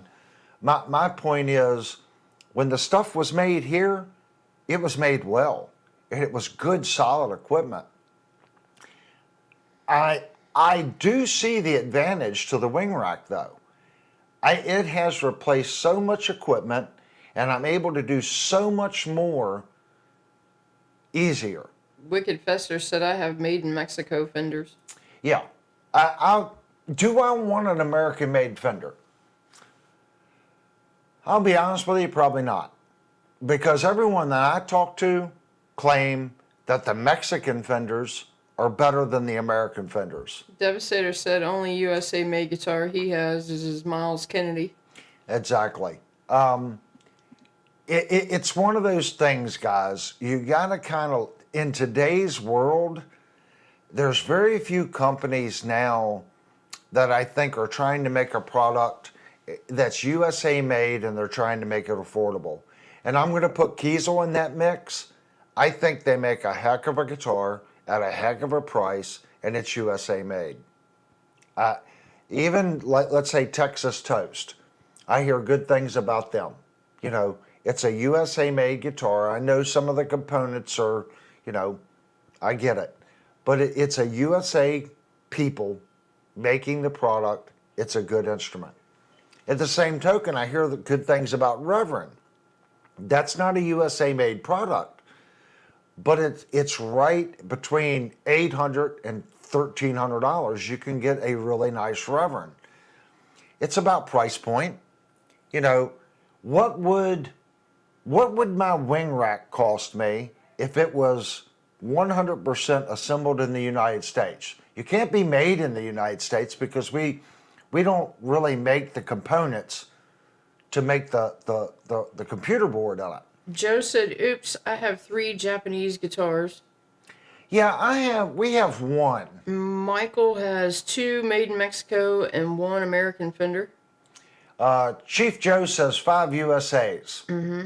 So I used to always, guys, 20 years ago, if it wasn't American made, I didn't buy it. You can ask the guys that I played in bands with. I fought tooth and nail to the very end, dragging Hafler DH500s around for pro audio. Wicked Fester says I have 5 Gibsons, but they're all lower end. Well, if it's a Gibson, it's made in the United States. Gibson doesn't make anything with their name on it that's an import. So they're all USA products. I kinda like that. You know, when you buy a Gibson, there's no question. It's USA made. Blue Monk said my made in Japan Jackson Pro is lower quality than my made in China Jackson Pro Plus. You know, I don't get the Jackson thing. They got the X series, and then they have the Pro Plus series. Linnell has a beautiful Crackle Pro. Joe also, he said he has a Jackson made in India. Yeah, hers is half Indonesian, half China. Mm-hmm. So I think it's painted in China and assembled in Indonesia or something. Steve told us what was going on with that, but it's two different countries involved in making the one she has. I want a Virtuoso, the USA one. For an American-made guitar with a tremolo and Seymour Duncan pickups, I've seen them as cheap as $1,800. On Reverb, AMS has had a couple, up to about $2,100. If you can buy one of those guitars at $1,850 to $1,900, that's a stupid good buy. It's a Floyd Rose 1000, Seymour Duncan pickups, Godo locking tuners. It's I think a 5-piece neck on that guitar. We had one we did a review on. I fell in love with that guitar. I just loved it. I think it was Rocket Red was the color. I really wanted that guitar. At the time, I just couldn't afford it. And I have been looking for one. I don't know whether I'll get one or not. I think I do. I want to buy an American-made guitar. And that American-made Jackson is the best bang for your buck. And I've got on the Kiesel site, and I can't build a Kiesel with a Floyd Rose bridge for any less than $2,400. That's bare. I mean, if I pick an Aries model and I put a Floyd on it, it's $2,400. As soon as you do anything at all to it, let's say you put the thinner neck on it, or we're just talking the basic stuff, okay? It's $2,400. Is that a bad deal? Here's a better way of looking at it. If I buy the Kiesel for $2,400, okay, and I buy the Jackson for $2,100, which one's going to have the better resale value? I can already tell you, the Jackson. Is the Jackson the better guitar? I don't know. But I can tell you why it has a better resale value. Because each one of those Jacksons are made to a certain specification. The Rocket Red one, they're all made the same. The drawback when you buy an Aries, they're all custom. So you can buy the basic Aries for like $1,800, or you can put every bell and whistle on it and have $4,000 in it. In a way, I think that kind of hurts the resale, because no one looking at it really knows what all that stuff is. There's no two alike. And I know what you're saying, well, that's a plus. I don't know if it is or not. Because when you go to trade that in or sell it, there's no benchmark there, if that makes sense. Does that kind of make sense, guys?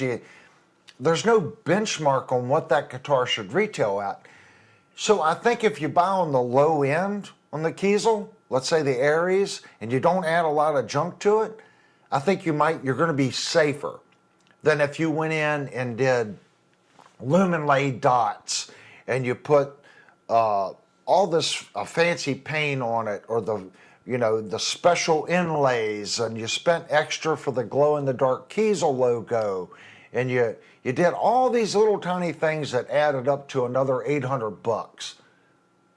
I don't think you're going to see any of that on the back end. How much are you going to lose? I'm going to say at least 50% on resale on a Kiesel, at least. Maybe more. On the Jackson, I don't think that you're going to lose 50%. I think if you bought that Jackson Virtuoso at $1,900, I think you could turn around and sell it for $1,200, $1,250. And I know that that's not a good deal. But think about it. Let's say you guys are looking for a used guitar, and someone had a Jackson Virtuoso for sale for $1,750 or $1,700. And that guitar was $1,900. Would you buy it? Or would you go $200 more? I'm just going to buy the new one with the warranty. at $1,500. Would you buy it? It's $400 off. That's when it starts going, okay, it's $1,500. And you start really checking out the photos, okay? But you don't know if they've been in the guitar. You don't know what they've done to it, okay? I think when you get it down to $1,200, that's when it's like, oh yeah, that's a good deal. And you're gonna bite the bullet. But if you take $400 or $500 off of it, I think that you're still on the fence. Even on the Jackson, if that kind of makes sense. We bring a lot of guitars in here, and I try to sell them to people that watch the stream, that are already looking at that instrument. When I bring it in, if I find a problem, I try to fix it. I try to at least get the amount of money that the channel paid for the guitar. The person buying the guitar is still getting a better guitar because we've went through it. We've given it a setup. We've put in better strings on it. We've leveled the frets. We've already fixed playability issues on that lower cost instrument, okay? Where if he just went to Amazon and bought it, he may get a good one, he may not.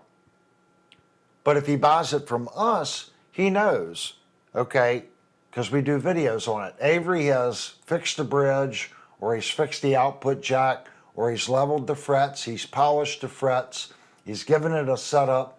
So I think that adds value to the person that's already thinking about buying that instrument. So that's how we kind of get past it, if that makes sense. And we still struggle. We struggle every time we buy a guitar or something to review, like these pedals. If I now want to turn around and sell these pedals after doing reviews, how much can I get for them? Well, I know I paid $50 for this one, and this is an $80 pedal, and it was used. Now, there's not a scratch on this pedal. It looks brand new. But it was still $30 off because it was used. So this was a $130 pedal. Could I get $100 for it? Even though all we've done is just kind of play around with it tonight, could I get $100 for this pedal? Now that I've unboxed it and done a stream with it. So every time I do something for the channel, I have to think, is it something that if I can't resell to get my money out of, how much am I going to use it? And if I can resell it, how much am I going to lose?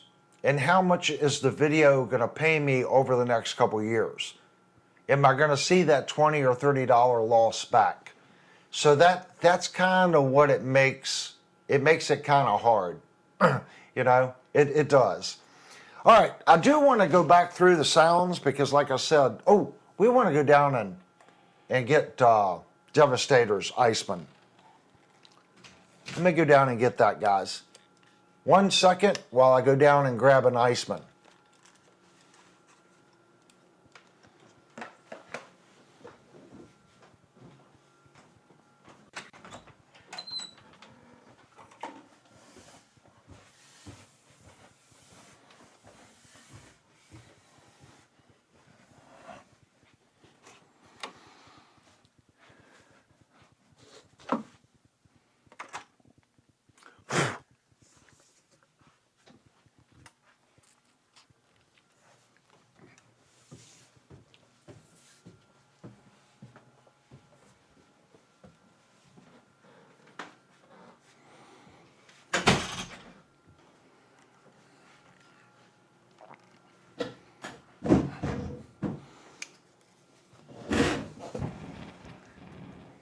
He thought I sold it. I know. He was like, I bet you he sold it. Let's plug it in.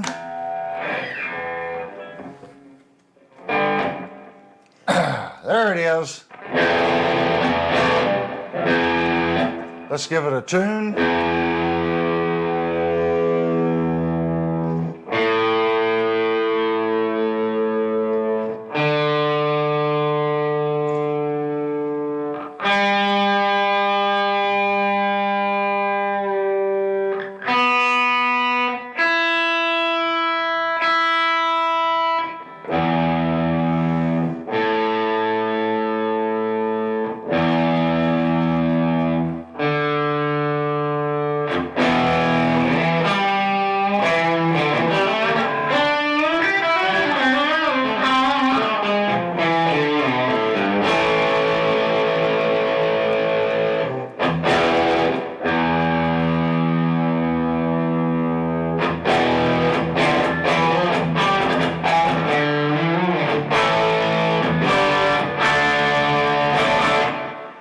Okay, it's pretty close.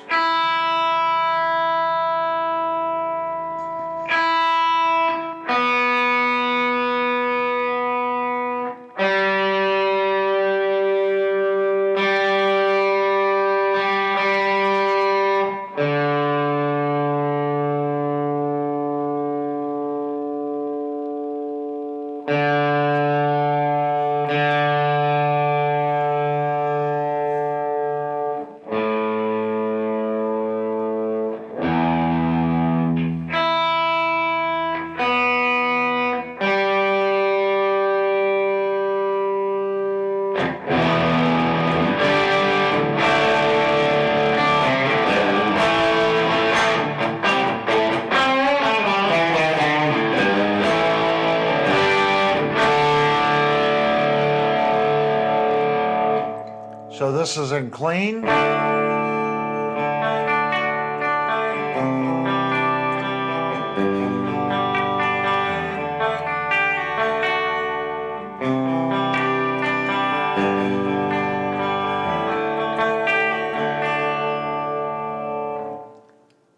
So let's give it some EQ. We're not going to change the EQ setting. Let's just see what it does.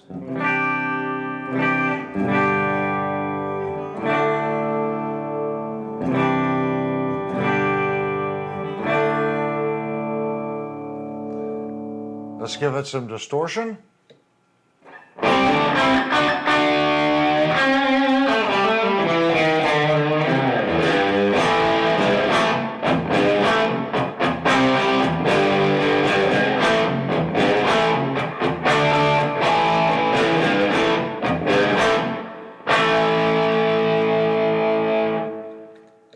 All right, let's clean with some chorus.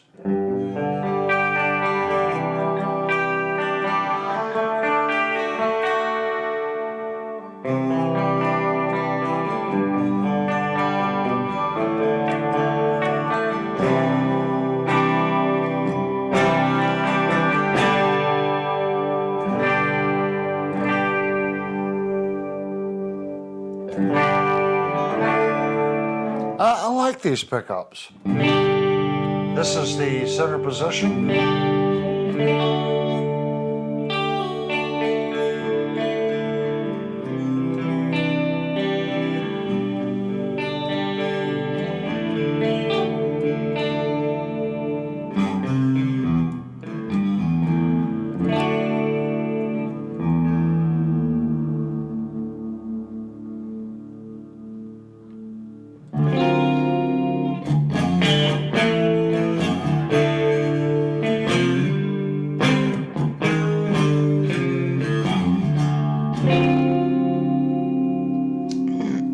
Neck position.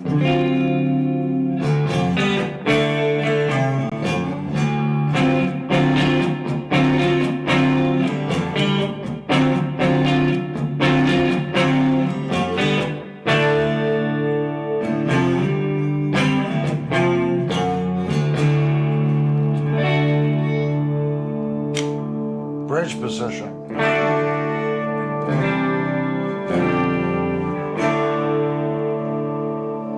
It's got a nice sound. Let's give it some gain.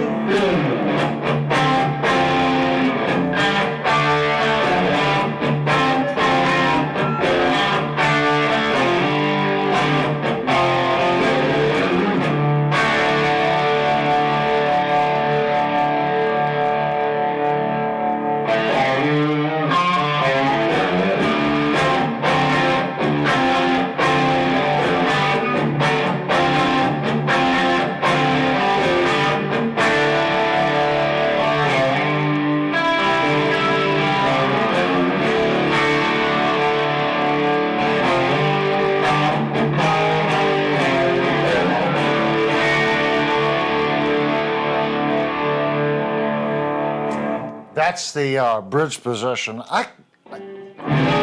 Very few guitars do I like the center position on, but this particular guitar,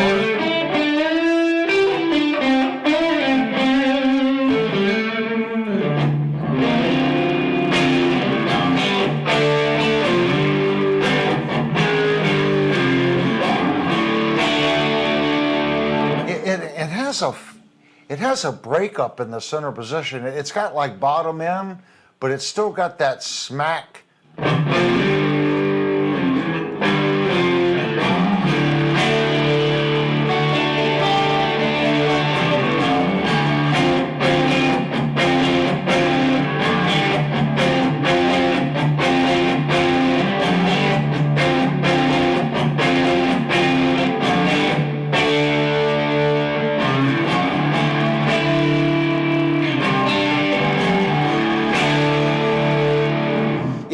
I like the center position. Usually, it's usually like a hot mess, in my opinion, in the center position. If we go up to our neck,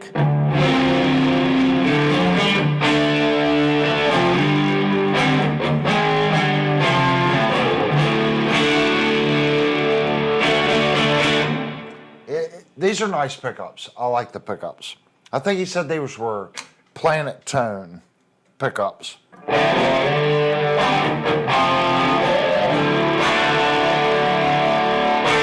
You can instantly hear it gets more bitey when you go into the bridge position. Let's give it a little more gain, because we're really not doing high gain tonight, guys.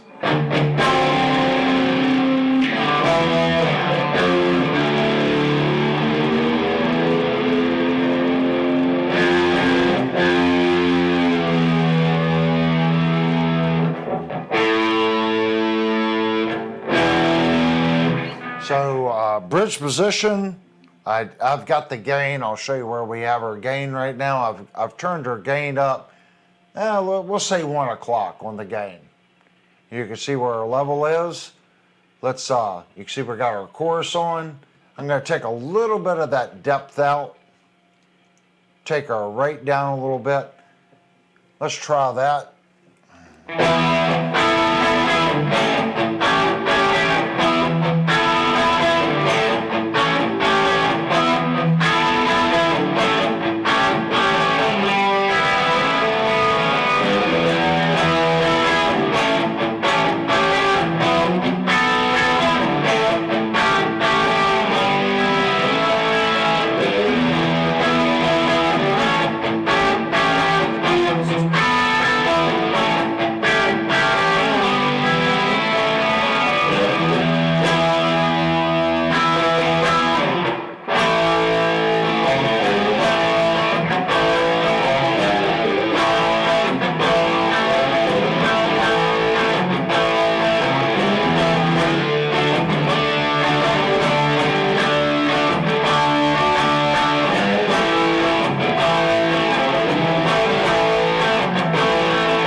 Not my normal sound tonight, guys. I'm more of a hair guitar player, but I really like the sound of that SD-1.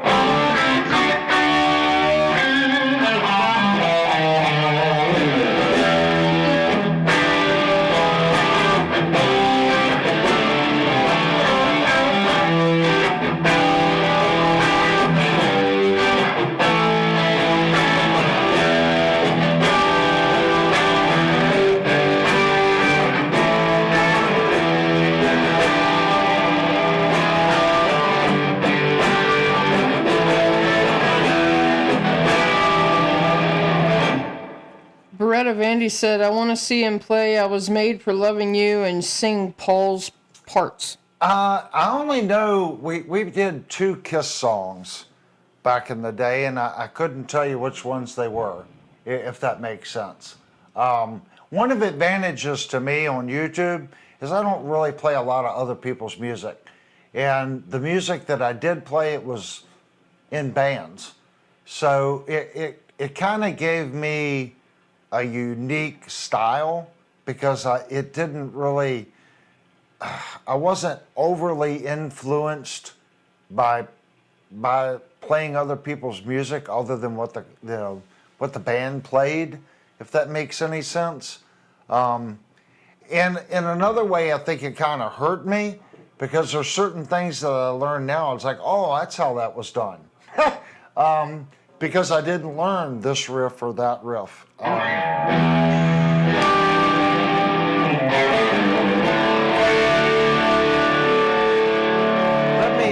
Let me turn off my lapel mic. Robert, which is new, said his number one axe is an early 80s Ibanez Roadstar Sunburst. Is that a Roadstar 2? I had a Roadstar 2. It had single coils, okay? And instead of it having the poles, it had the blades across it. And it had this really wild Ibanez floating tremolo. I wish I still had that guitar. It was an Ibanez Roadstar 2, and it was black. Fantastic guitar. When I owned it, Ibanez was just coming out of their clone stage from everyone going, oh, it's an Ibanez. Ibanez made great guitars in the early 80s. I sold it and got a Gibson Explorer. He said it's a Roadstar 2. Yep, that's a great guitar, man. That's a great guitar. Linnell will tell you, I've gotten on Reverb looking for another Roadstar 2, just like the one I had. It's not the one my dad bought me, but I'd like to have one like that because my father bought me that guitar, and that was my first real guitar. And I remember going down to Harrisonburg, Virginia with him and going into the store, and the guy was like, this is the best bang for the buck, hands down. It's Ibanez. And I'm looking at it, yeah, that's a cool guitar. You know, had that headstock come down, had that little piece, it's Ibanez. It was a cool guitar. And those blade pickups were really hot. They were hot sounding. And at the time I had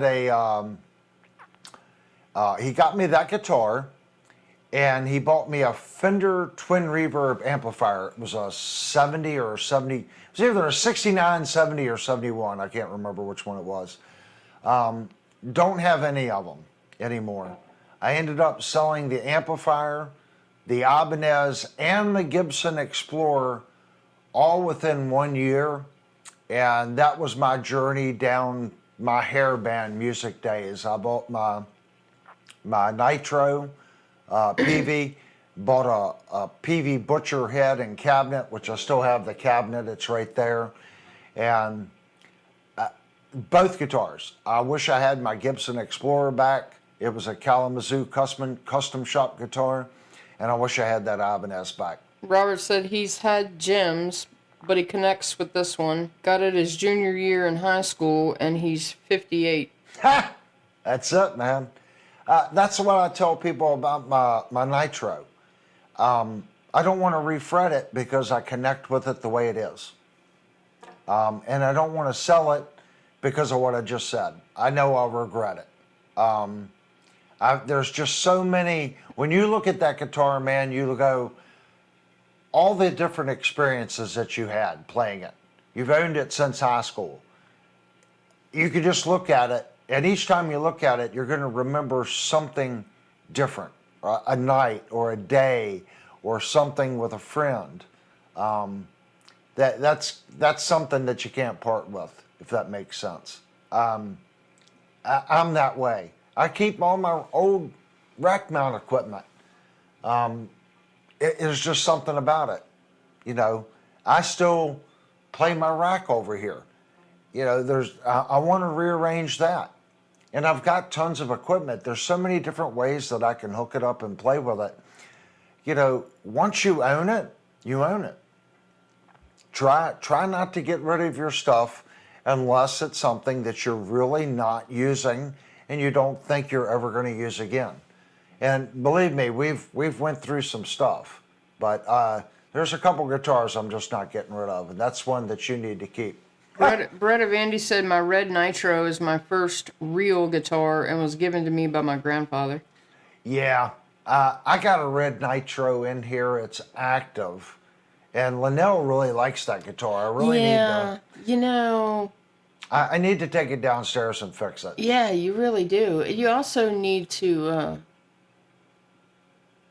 There's a link, I think, for you in Discord. There's a link for me. Is that something I need to do during the stream? Oh, well, I don't think it really matters either way. Okay. Yeah, you know, in our journey, if you look back at your equipment, and that's another reason why I think the channel's here, sometimes we just need to make proper decisions. Vox said, I've had my Vox Standard Model 24 since 1979. It's going to be buried with me. No joke. It's in my will. I'm trying, would I do that? I probably would. I could kind of relate with that. I can kind of see that. Robert said, your setup is amazing. Extremely impressed. Yeah. I've worked my whole life. You know, when people pick up the guitar and they look at somebody that's been playing for 30 years, I remember looking at guys like, oh man, if I only had, and I didn't stop and think, well, he's been playing for 30 years and he's accumulated things. And that's what I try to tell people. If you can, try to buy nice stuff. I mean, we're talking about pedals tonight. We've got these 3 pedals. And I'm sorry, Boss and MXR, these are nice quality pieces of equipment.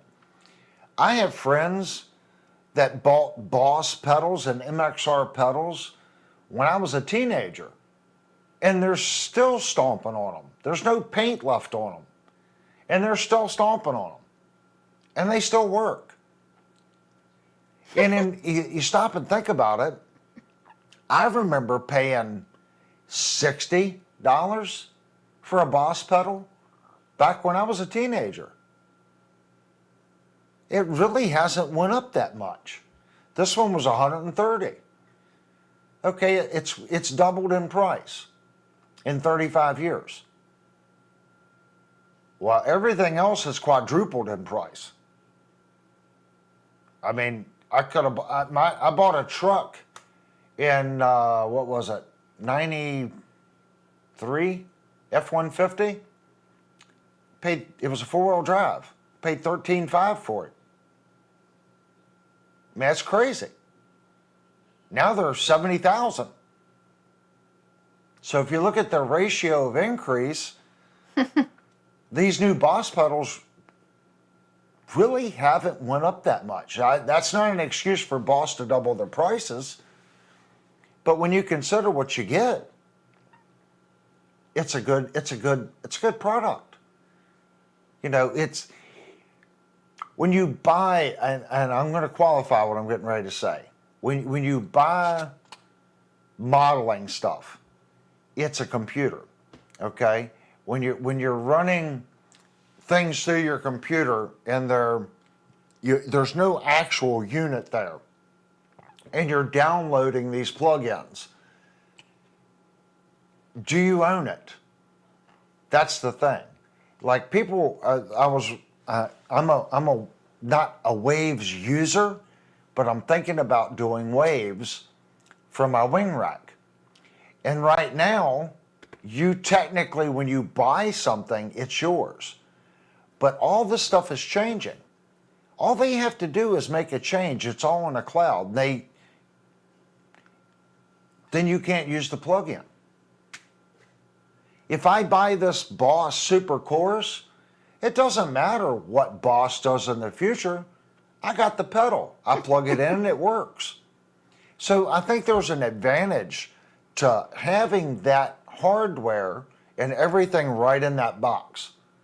I don't have to worry about re-upping a subscription. Does that kind of make sense, guys? Robert said, do you run your chorus through your effects loop? At the beginning of the stream, I said that's how you should run it. Now tonight we have the chorus going in front of the amp, but technically you should run it in the any modulation type effect definitely need to be after the preamplifier.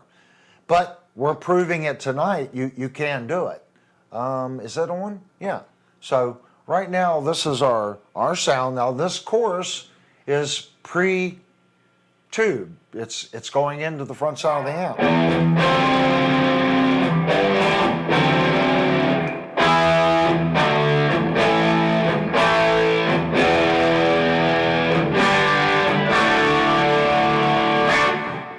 And keep in mind, guys, it's an amp in the room, so I'm going to turn off my lapel mic, and I'm going to do the exact same thing.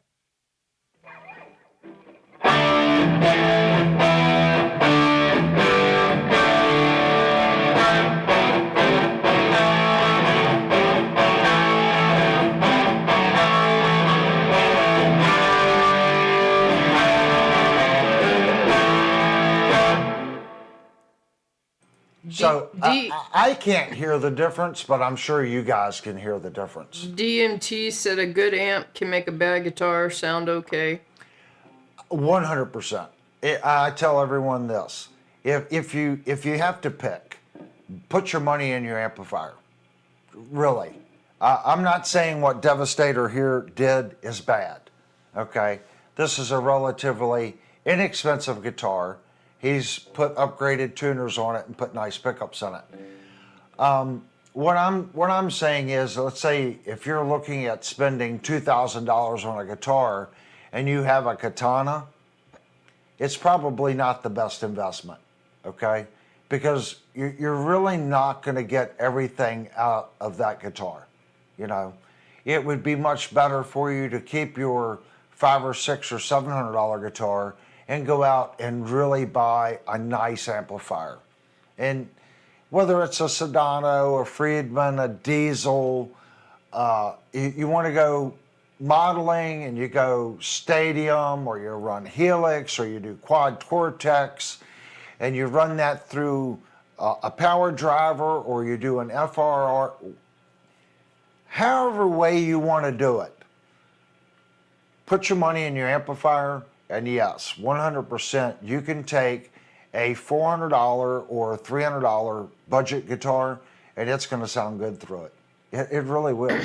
That amplifier is worth its weight in gold. This Egnator is a fantastic sounding amplifier. We've had it on the channel a couple times. It's just a great amplifier. It's got a nice sound. It sounds even better when I plug it in so this is a stereo cabinet. So on the ohm load, I could do 1/2, 212. So if I take the extension cabinet out of the Egnator and run into 2 of those pentas, it sounds phenomenal. It sounds so good. And that's leaving the stock driver here. So you're running basically 3 12-inch drivers. You're running the stock Egnator driver and 2 penta drivers. The amp just comes to life. It sounds great now, but if I plug it into that penta cabinet and I unplug it, I'm like, you feel like you're missing something. But I'm not missing it right now because I haven't heard it. But if I plugged it in and I unplugged it, I'd be like, there's something going on with the EQ. It just adds so much warmth and clarity to that amplifier. But it's a great amp. Love my rack amp. You know, we were just, I forget who mentioned that they were running an ART SGX 2000. I think they're great. The problem with the ART stuff is the artifact. And if you've got an ART, it's just got a funny sound in the delay and reverbs. And you can get it out. You can get 90% of it out. You can get those units cheap now. You can buy an SGX 2000 Express with a foot controller in mint condition, $550, $600.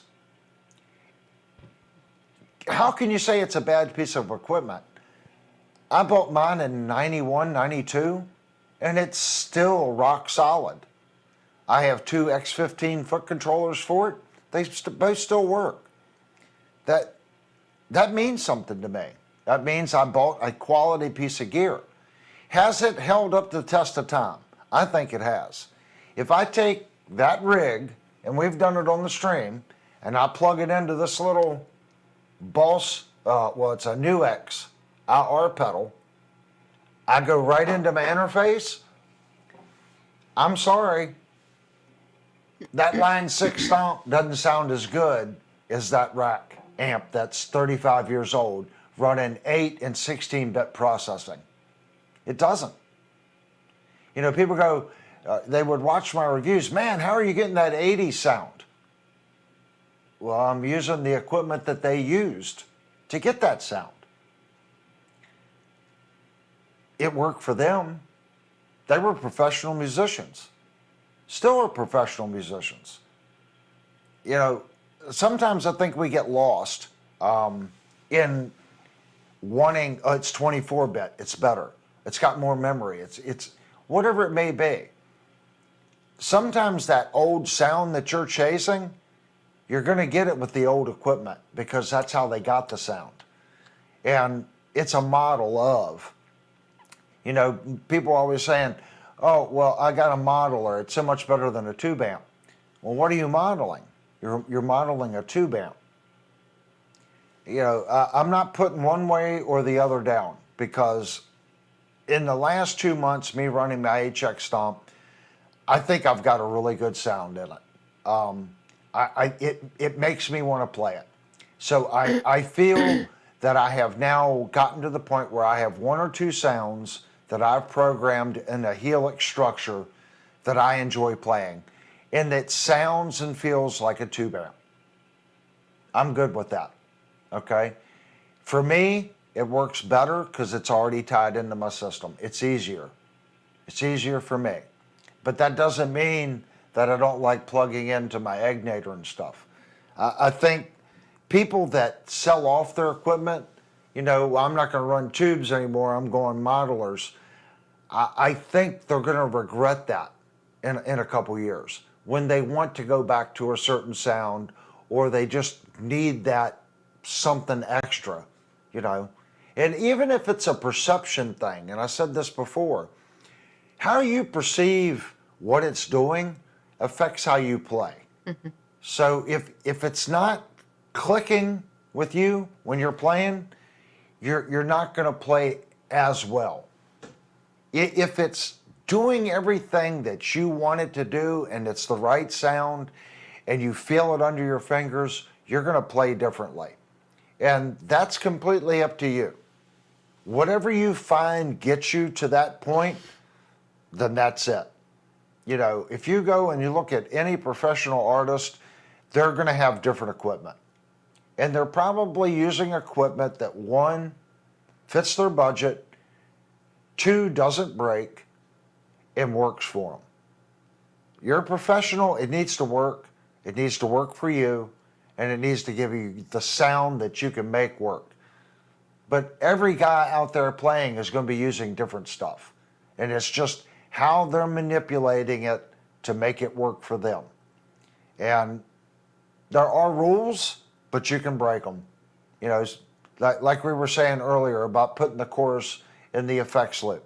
That's where it should live. But tonight, we are doing it beforehand, and I think it sounds okay. I'm going to go back and listen to the stream and actually hear what it sounds like. I'm going to unplug Devastator's guitar here. I am not going to show him the patch back here because it looks really bad right now. It's not painted, so we're going to hold it like this so he can't see the butt rash that it has. But it will be non-butt rashed when it's done. All right, let me put this back over here.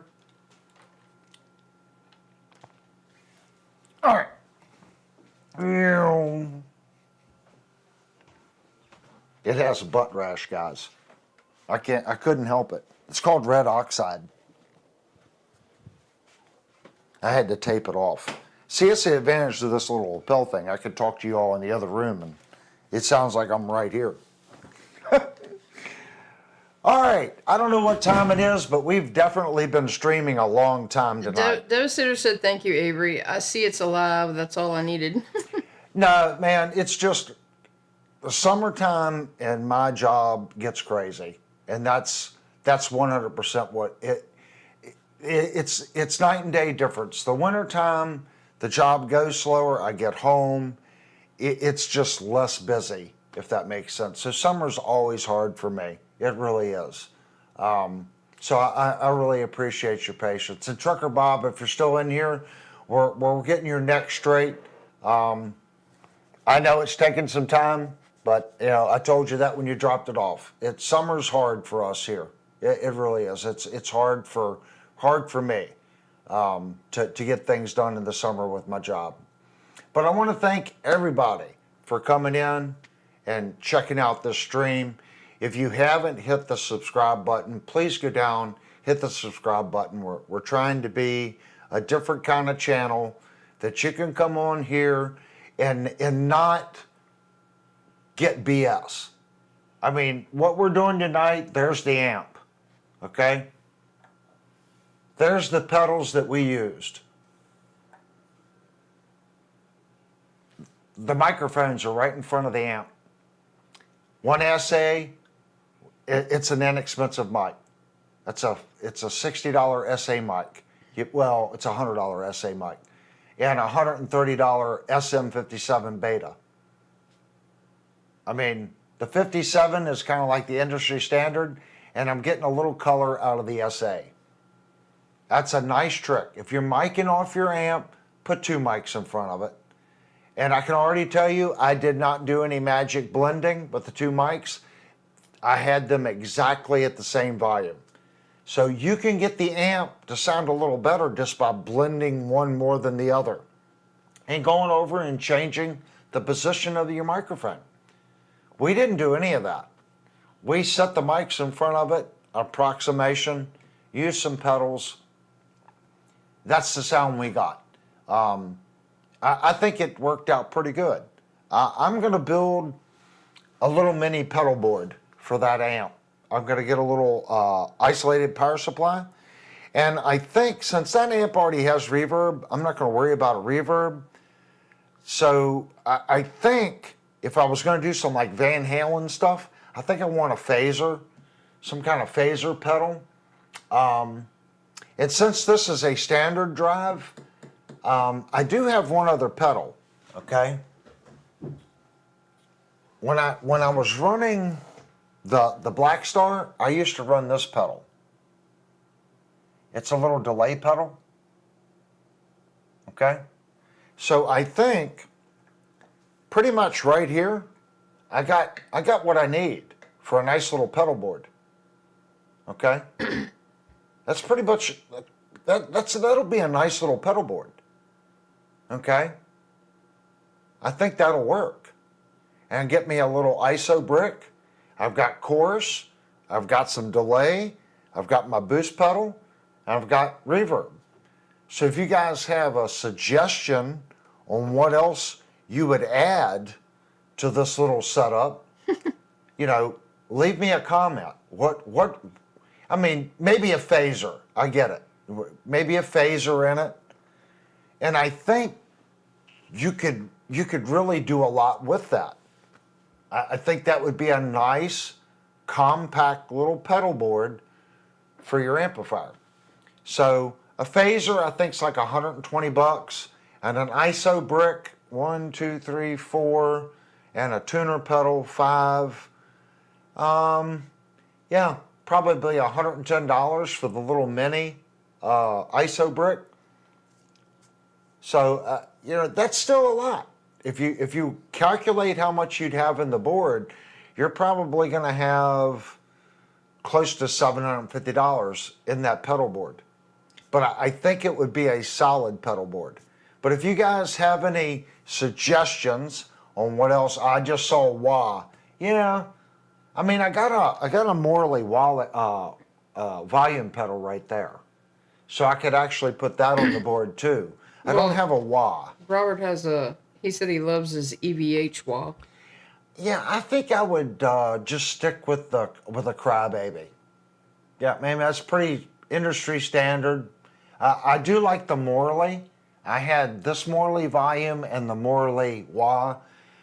I liked it because the pedal was wider, you know. And when you're on stage, I could separate it, and I didn't feel like if I didn't hit it quite right, the pedal was so wide, it just worked for me. Devastator has the Kirk Hammett Crybaby wah. Yeah. Does Morley still? I don't even know if Morley still makes a wah pedal. Now that I think I'd probably do the Morley wah. If I didn't do that, I would just do a standard Dunlop wah. Yeah, mid-70s Dunlop. Yeah, I think probably the Dunlop if I didn't do the Morley. But there, if you put that pedal and a wah and then all this, now it went from a small pedal board to that's going to be a pretty big pedal board once you put all that stuff on it.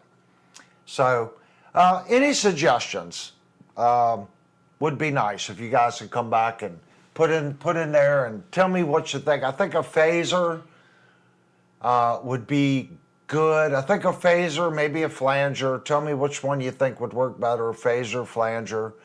I think that would be, along with this little delay pedal, I think that'd be all I need. All right, guys. Again, I want to thank everyone for coming into the stream tonight. This coming Thursday we didn't do Tech Talk last Thursday, did we? No. So this coming Thursday, Brian will be here, hopefully. Cross my fingers.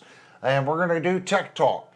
So anything that you guys want to go over, again, please go over to Discord or put a comment in this video down below on something you would like Brian and myself to kind of go over. And that could be anything from show us how you properly cut a nut on the guitar to show us how to set the intonation on a Floyd Rose bridge. How do you shim a Floyd Rose bridge to a different radius? It could be anything. Changing tuners. We can kind of go over something like, it's Tech Talk. That's kind of what that stream is supposed to be. So if you guys have something you want to kind of go over, please leave us a comment for Thursday night show when Brian's here, and we're going to make that happen for you. Vox said, will Brian be playing Linnell's guitars? I don't know. He was playing my guitar last Sunday. Well, that was your bass. Yeah, well, that was my bass. Oh, I'm not going to let the cat out of the bag. But Brian bought a new bass. But I'm not going to tell you what he bought. So everybody, put in the comment, Brian, you better bring that bass so we can check it out that's actually what we should do. That should be Thursday night stream, checking out Brian's new bass. I looked at it today. It's pretty freaking cool. So if you guys want to see Brian's new bass, which I think's awesome, leave a couple comments in there. Maybe we can talk him into to doing that bass on Thursday night. All right, guys. Again, thank you so much. Hit the thumbs up button. Subscribe if you haven't. And remember, right here, that's our giveaway guitar. It's a Cort 280 Select. Go over to Discord. Fill out the little app that Steve made and make sure you're publicly subscribed to this channel. And when we hit 3,000 subscribers, we're going to give that Cort 280 Select away to one of you guys. All right, I'll see everyone Thursday night. We do not have our 5-minute ending window, so when I hit end stream, that'll be it. Thanks, guys, so much. You guys, I can't get over how the channel has grown. So thanks so much, guys. I'll see everyone Thursday night.